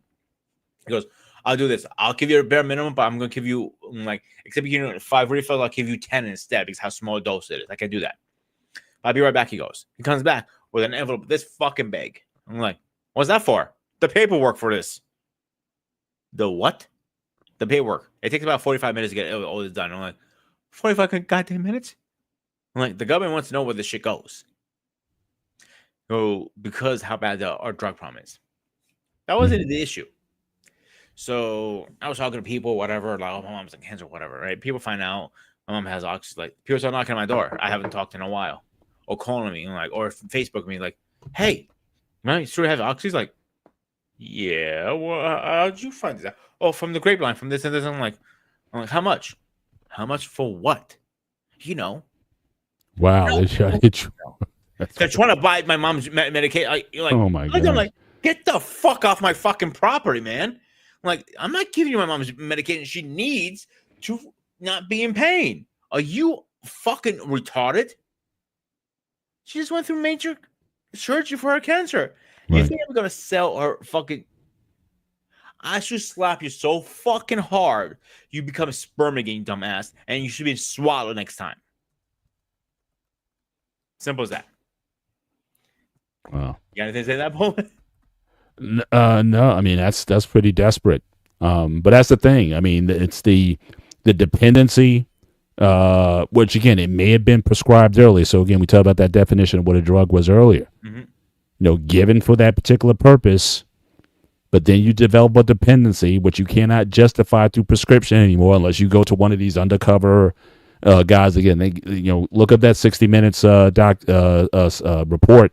And they talk about some of these places, kind of underground places or whatnot, not necessarily in out on Front Street, and but then in order to get the stuff, you start doing things. You start breaking into houses. You start breaking into facilities and whatnot. Now you're in the legal system. So yeah, so people get desperate with trying to get hold of these substances. But again, we're in terms of accountability. And really, quite frankly, the effectiveness of these things. I mean, they definitely seem like they're effective to get you high, but again, I think a lot of players, especially professional athletes, I think they're making the choice to say, look, I would much rather do weed, as far as pain management in terms of helping me get through certain things than these hardcore things. Now I get it, if you had you had like a surgery, post-doc. And yeah, they put you on that stuff. Well, I've been there. They shot me up with some Demerol, and I was in heaven. I'll just say that. It was years after my auto accident, and but yeah, who are really the guys who are really profiting off of all this? And is it like I said, can we truly blame all this on the Colombians or the whatever? It's like, there's so much money that's being made in this space. And again, I still go back to that question earlier. Should we be taking this on full frontal, whether it's coming from Colombia, Afghanistan, if we know where the major drug centers are, at least on the illicit stuff, then again, should the fight be taken there? Or, send some of our, we had some of these SOP guys on earlier.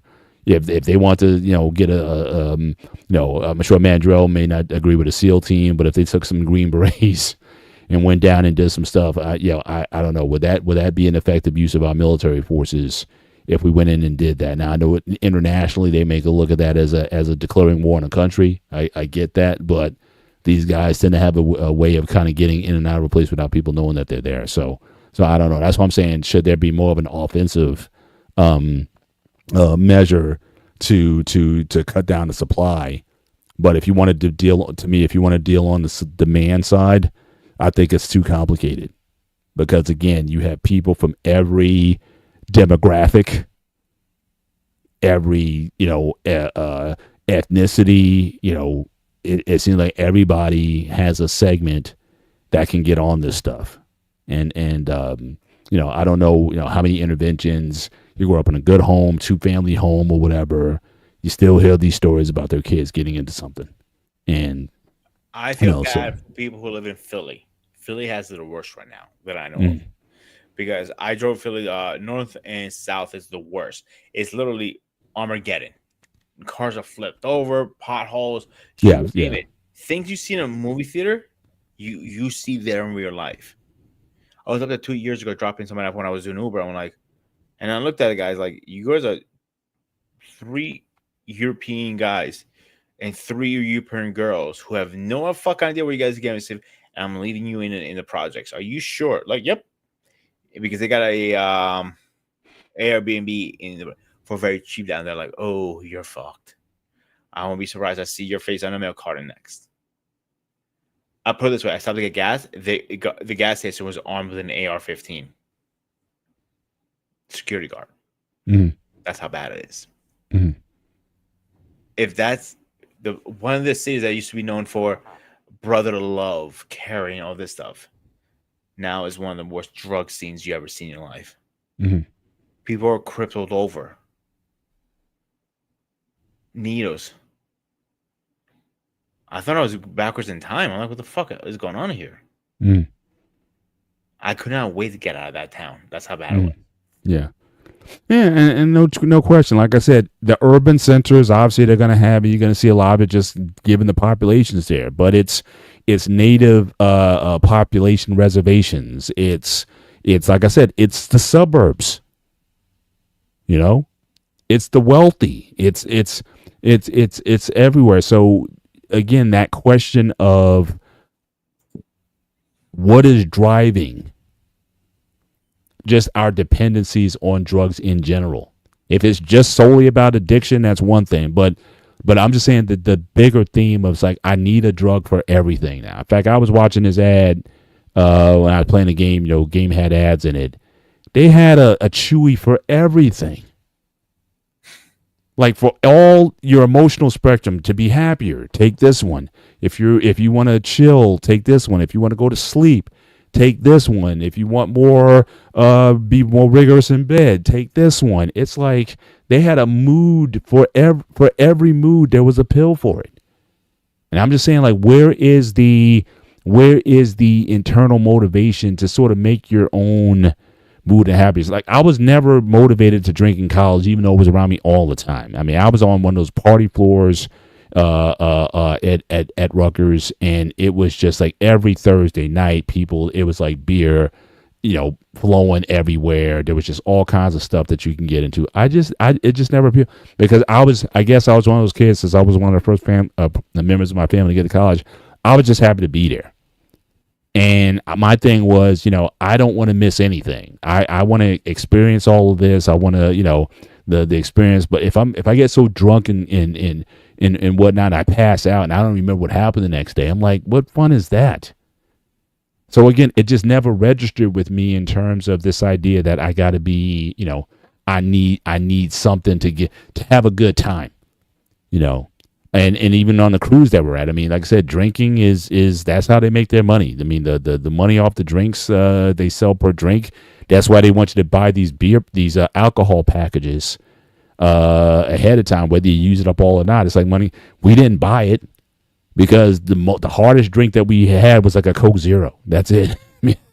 With dinner, I mean, we didn't, we didn't need anything else. And but for a lot of people, yeah, it's the to get into a good mood. I just don't understand. You're on a cruise ship or you're on vacation or whatever. Isn't that enough for you to be relaxed or in a good mood or happy that, hey, I'm on vacation. I can put my office phone down. I can kind of unwind. But it's like people just need to have those kind of substances, alcohol or whatever it is, in order to have a good time. I never thought that I needed anything in my system to have a good time, especially if it's something that I've been longing to do. Mm-hmm. And so I'm asking, I guess, a more general question. Why is it that people feel that in order to have a good time, that I need to have something in my system to be somewhat half inebriated, which kind of goes against, well, if you're kind of inebriated, then how can you even enjoy what you're doing?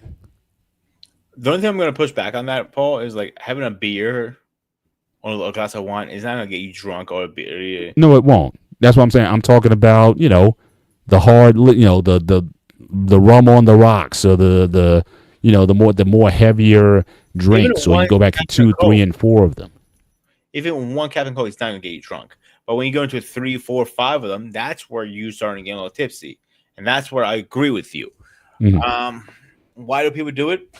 Why do people jump off buildings? Why do people smoke a cigarette? There's not that many people who jump off buildings. That's my point. You don't have a lot of people who are jumping off of buildings.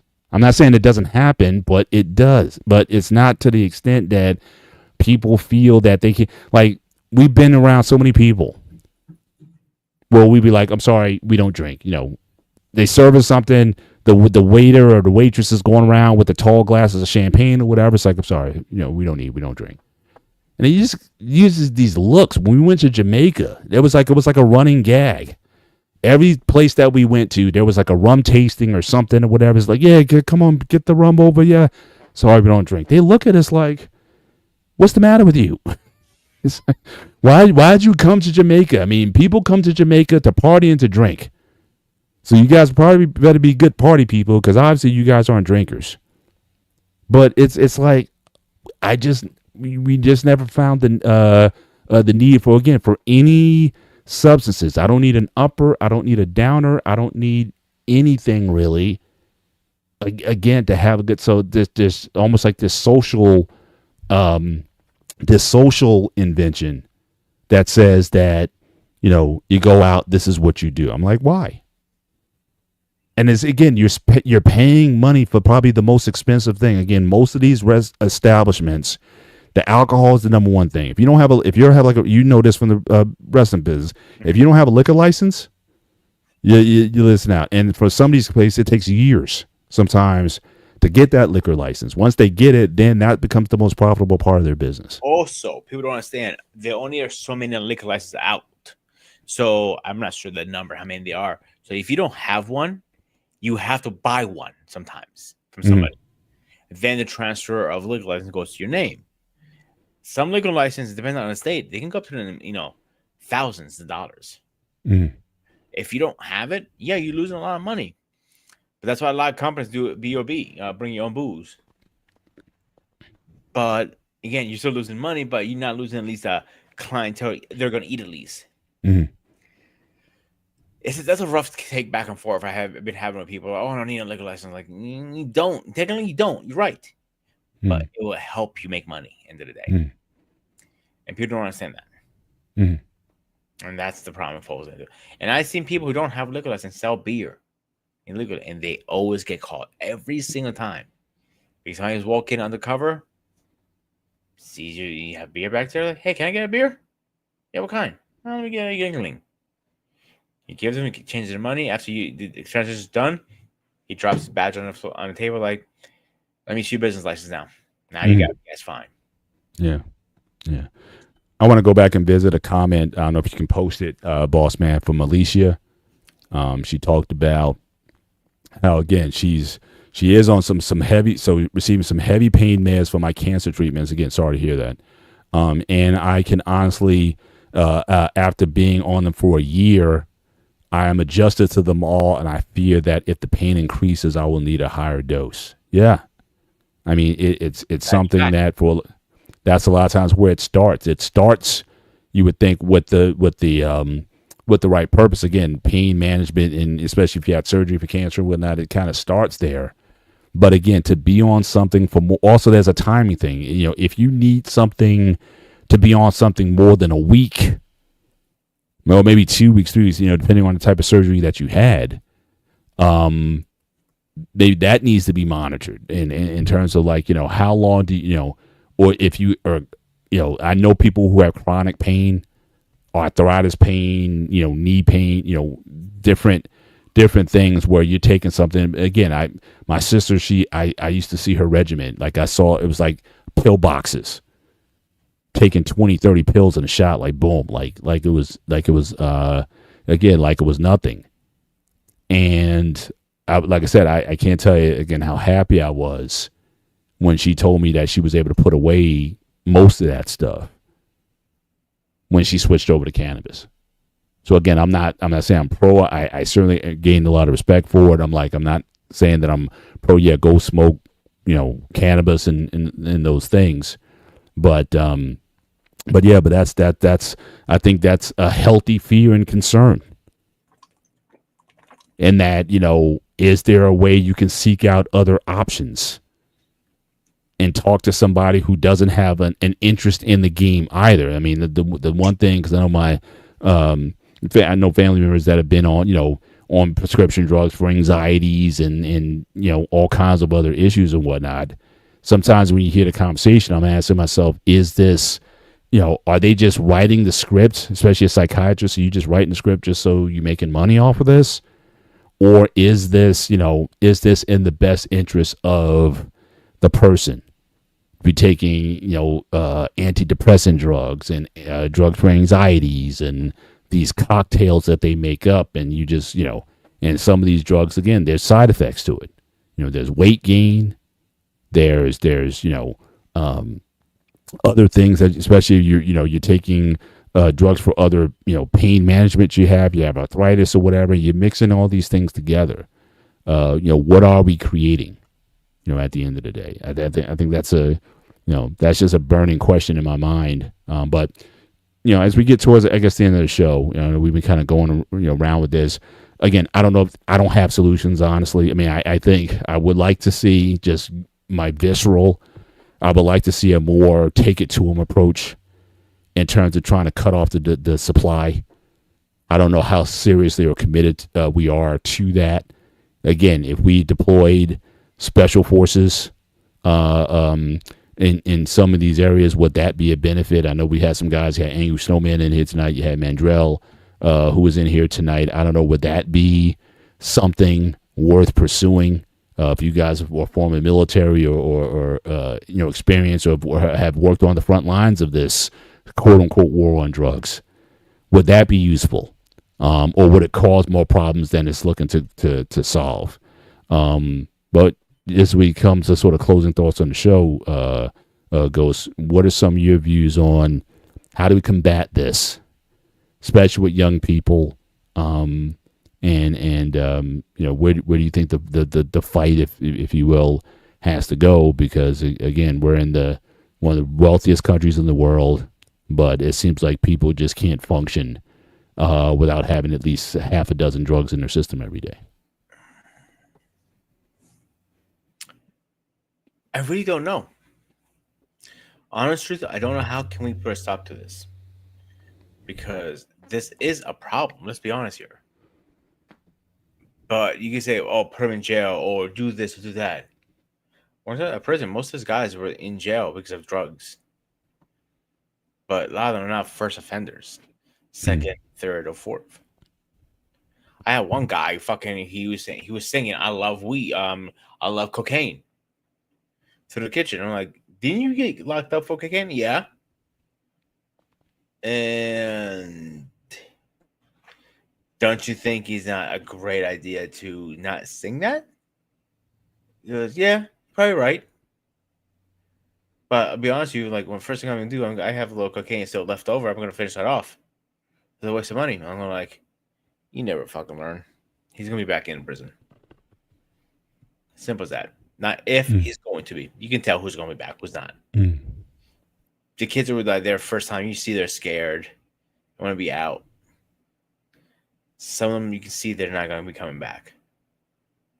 Some of them will be back. There's one kid. He's been back. He's only 22. He's been in there at least 10 times already. Wow. Old drug charges.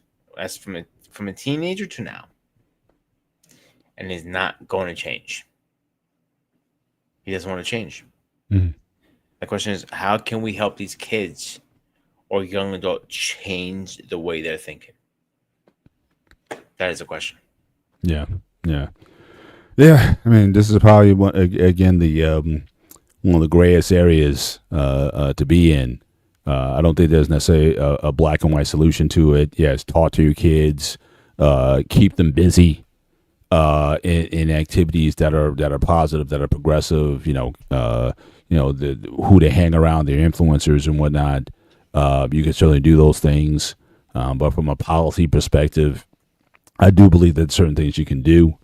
But again, this is something that again the world is wrestling with. Different drugs in different parts of the world that are more widely used than others, but everybody tends to have this issue with can you go through your day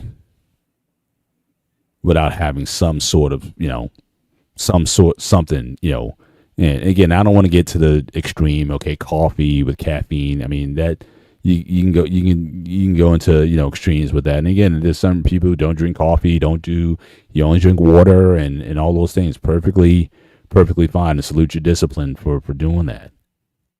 But are we becoming a nation like I think my man Eric, he had put in the chat early on about was it 1984 or was it? Trying to remember the title that Brave New World. That was one of those classes that you read in English class back in high school.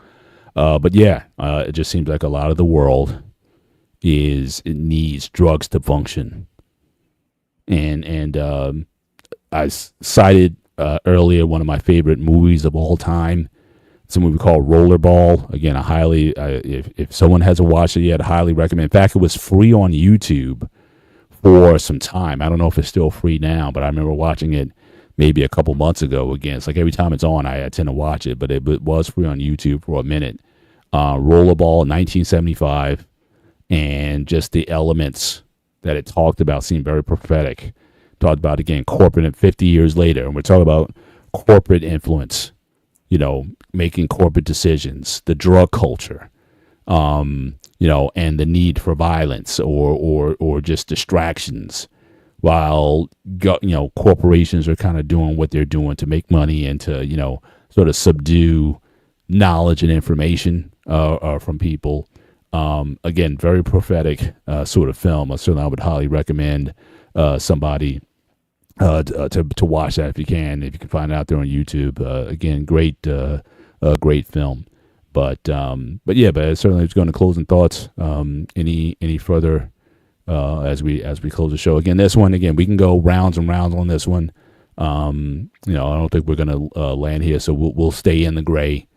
And sometimes the purpose of the show is not necessarily to come to a solution, but just to have an intelligent conversation and flesh it out. We come from different life experiences. So I'm just grateful that I got 3 daughters who, for the most part, have come out clean on the other side.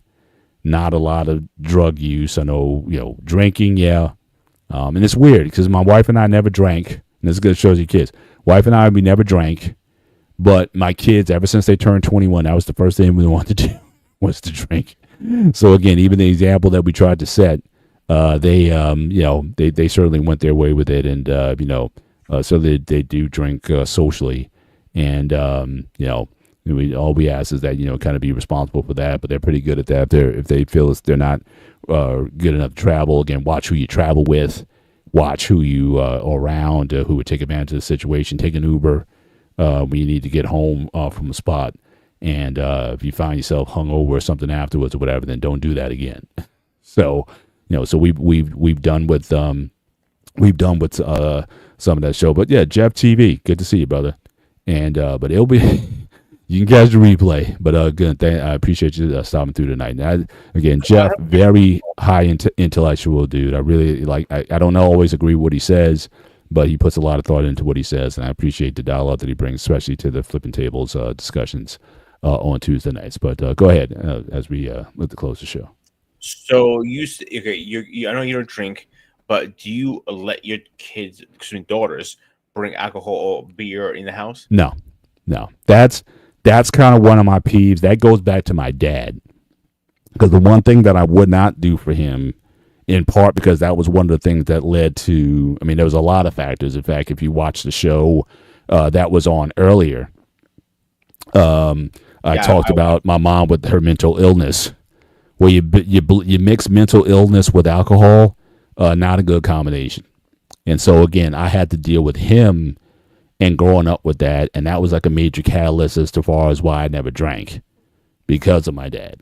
And so for me, it was like, yeah, I may buy cigarettes or something like that, but I'm not buying alcohol. And that was just something. So he had to accept that, especially once I became his main caretaker, that someone else can buy it for you. If they bring it over to your apartment, I'm not going to throw it out or anything like that, but don't ask me to buy it. And so even for my kids, I think I might have made an exception maybe once or twice. I think when my oldest daughter turned 21, she said she wanted to just bring a little champagne, with her friends or whatever, and I kind of capitulated. I said, okay. But then she was dating this one dude, and he was bringing his Crown Royale over, and he was kind of sloppy with it. So I go and clean out they were hanging out in the den. I went there and he kind of had it. I guess he didn't put it away or whatever. And I kind of took the bottle to him. I was like, not in the house. You do what I don't control what you do outside, but just don't bring it to my house. Anytime I've had parties, I tell them no alcohol. You want to go and do your thing outside, that's fine. I used to do a lot of boxing parties, a lot of fight parties. And, I would tell them, it's like, yeah, can we bring beer? And I was like, no, because, then I don't want guys leaving and getting into stuff or whatever. And so I just didn't want that mess in the house. And some guys, quite frankly, they just start acting ill.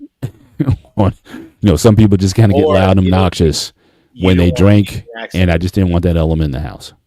Yeah, you don't want them getting in an accident and have to leave your property too, because you're liable at that point too. Yeah. Well, at least it used. I don't know. I think in New Jersey that law might have changed a little bit, but I know that was on the books for some time. You got to be real careful, especially if you're serving alcohol and they leave, they get into something, they can hold you. I don't know if that rule still applies. I got to check that one if that still applies in New Jersey. But I just knew that sometimes guys, when they would drink, sometimes you would get the ugly that came out of them as well, and then kind of mess up a situation. So you got to know your crowd, know your audience. If you're going to have people around you like that who just kind of get very loud and very obnoxious when they get a couple beers in them, it's just that's just who they are. My second question is you don't allow any alcohol in the house, even your friends. So yes. So my last question was to you is, I'm assuming your kids are not smokers, cigarette smokers. I'm talking about. No. Let's say pretend they are for a minute. Would they be okay, obviously, outside the house? Let's say, front of your garage door, have a cigarette on the property. On the property, I would probably raise an objection to that. No, like I said, I can't control what you do outside. Again, have they? My daughter, they admitted, they've done a little weed, and I'm just trying to check it out. Again, I can't stop that outside the house. I'm not happy to hear it. Again, like I said, your mother and I, we've been straight edges for your whole life. But again, you still have to fight against that pull of influence that promotes it as a lifestyle, and that's something that is there. But again, I can't be so hard on it to say like, okay, you're doing something wrong.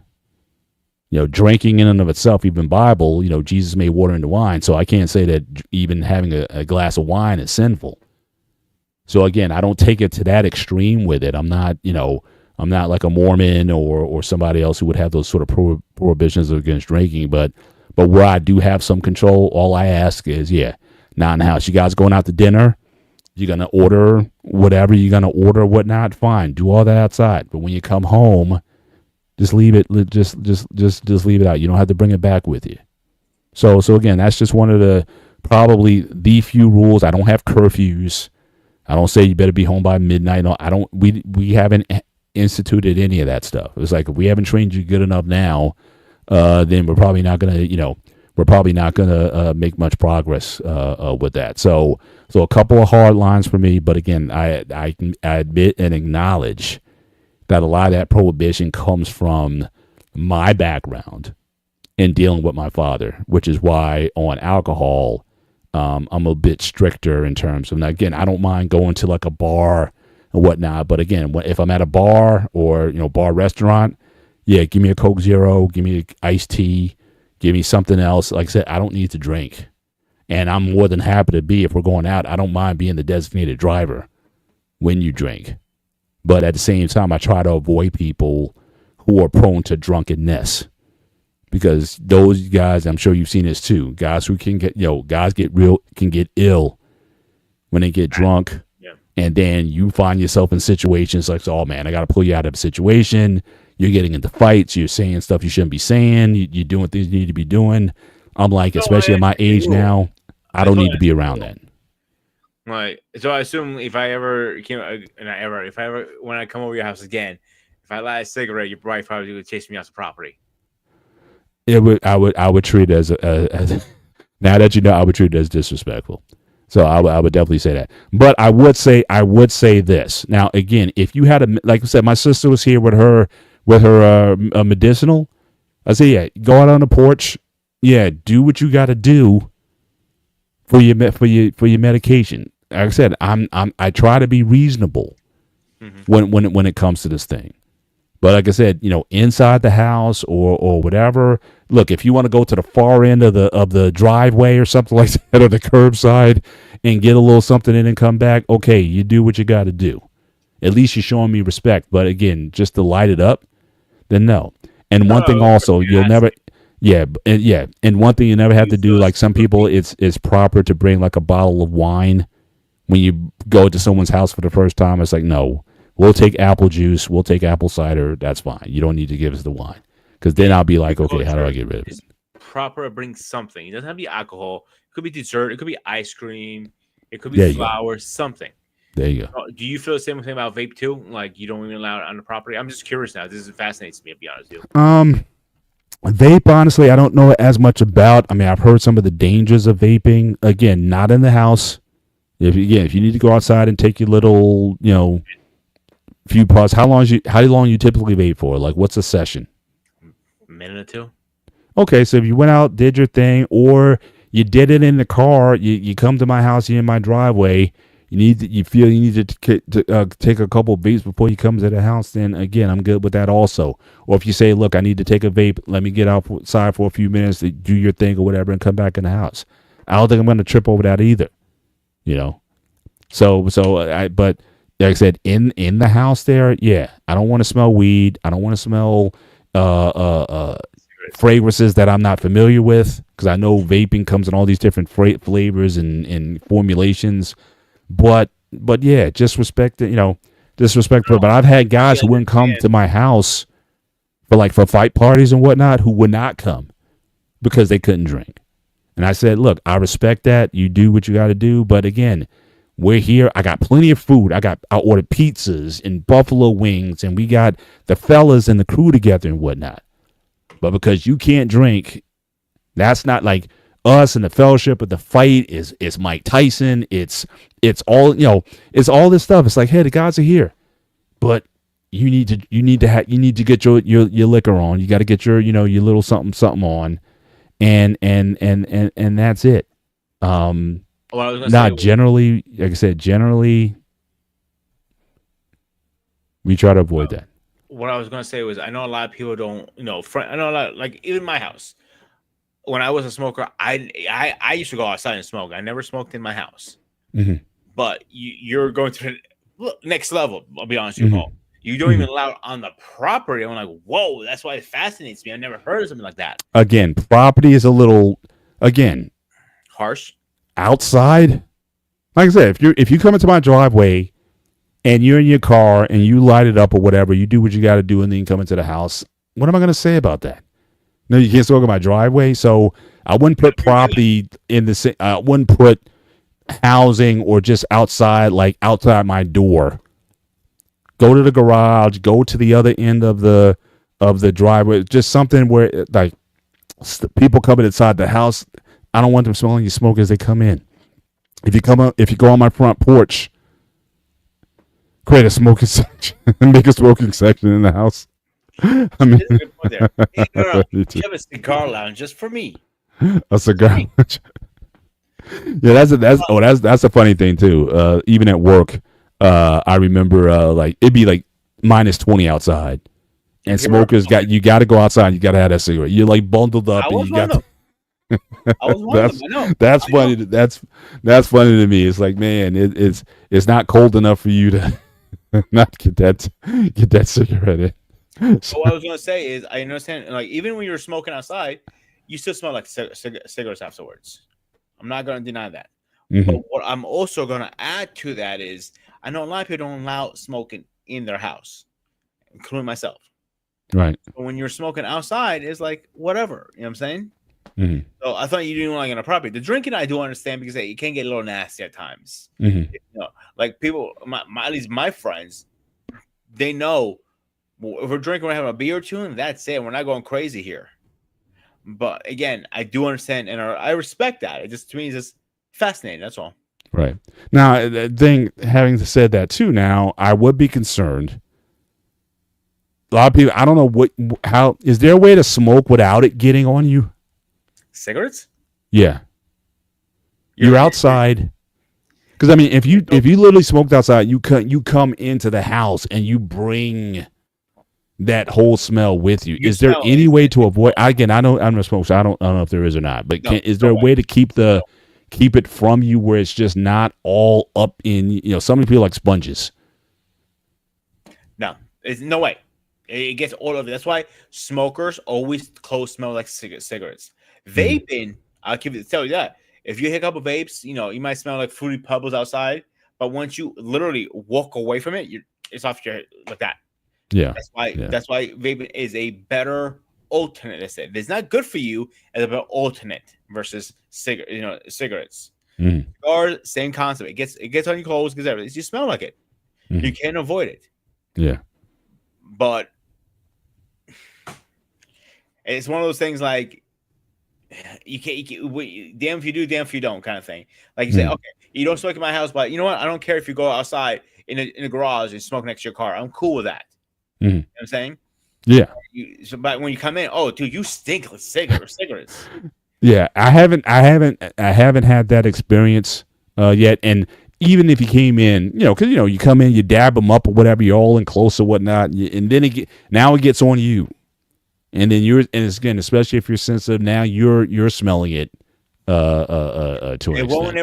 won't come on you. I'll tell you that for sure. But you're more sensitive because you don't smoke. Correct. And you're not around it. Correct. When like last time your dad used to smoke, right? You said, right? Oh yeah. That was the hardest thing. It's like I grew up with that. Like you would have your door closed fully. I even put rags like under the door to try to, they say like, in a fire you try to put rags under the door to keep the smoke from coming in. Didn't work half the time. So I grew up. So in terms of my secondhand smoke exposure is probably I had a good 10, 12 years of that in living with him.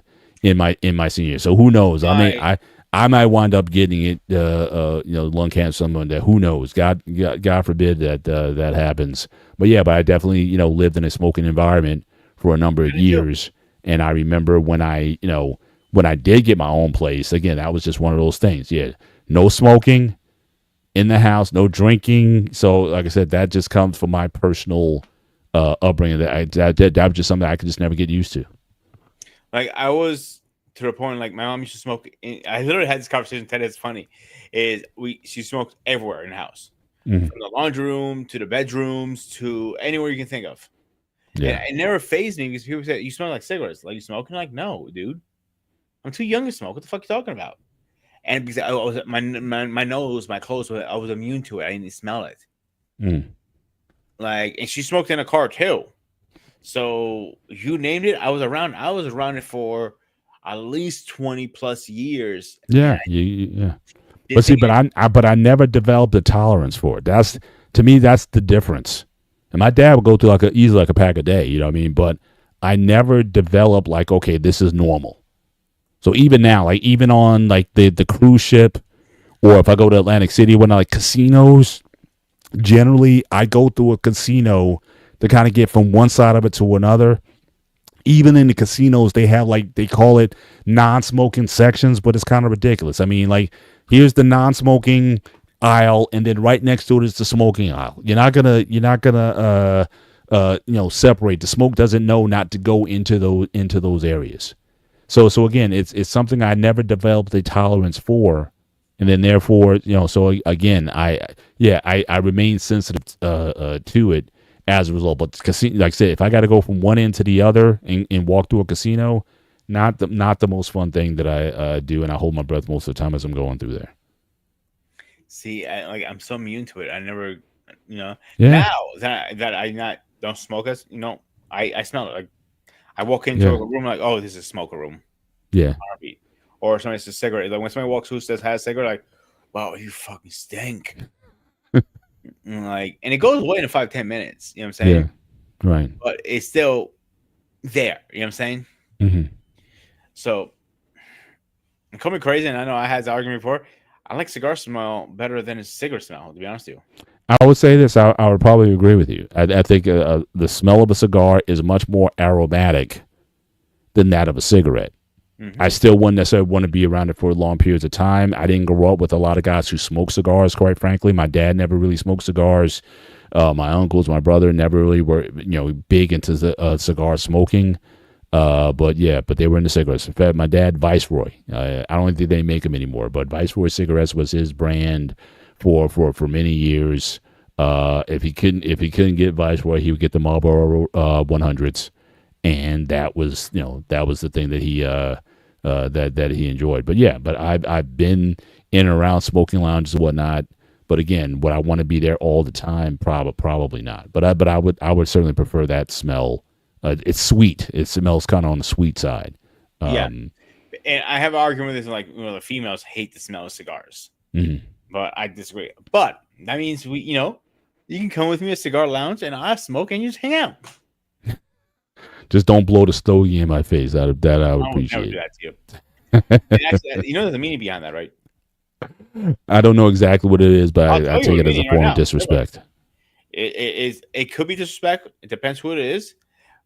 But it means you want to, if you get the idea. Yeah. You want banger. It's almost like spitting someone's face, basically. Pretty much. But if you blow smoke in a female's face, you mean you want to sleep with her. That's what it means, really. And vice versa. If she's smoking a cigar, she blows in your face, she's giving the same signal. If I blow smoke in your face, no, I'm good. Wow. I don't think your wife would like that one. No, I don't think so either. So I do feel it's kind of disrespectful too. I hate when people do it to me. I literally smack people's cigars and cigarettes out of their fucking faces. Oh wow, they do that. You got to that level? Yeah, I don't understand why a person would do that. Yeah, like you smoke your whatever you're smoking. You're smoking a Cuban, Winston, whatever you're smoking. I don't care. Don't blow it in my face. I understand that you're blowing in the wind. Okay, I'm okay with that. But when you do it on purpose, and I ask you to stop doing it 3 times, I'm going to shove the cigarette up your ass. Yeah. You better be ready to respond if they don't cut it out. But I think we're at the end of the show. I think we're going into the overtime a little bit. Any final closing thoughts as we close out the show? Don't do drugs. Amen to that. And again, really for people, start, I think taking some personal inventory. It's like, obviously, medications and whatnot that you need, for certain things, but, it's okay to sort of revisit some things. So again, I know for Alicia, she was talking earlier about the drugs that she's on.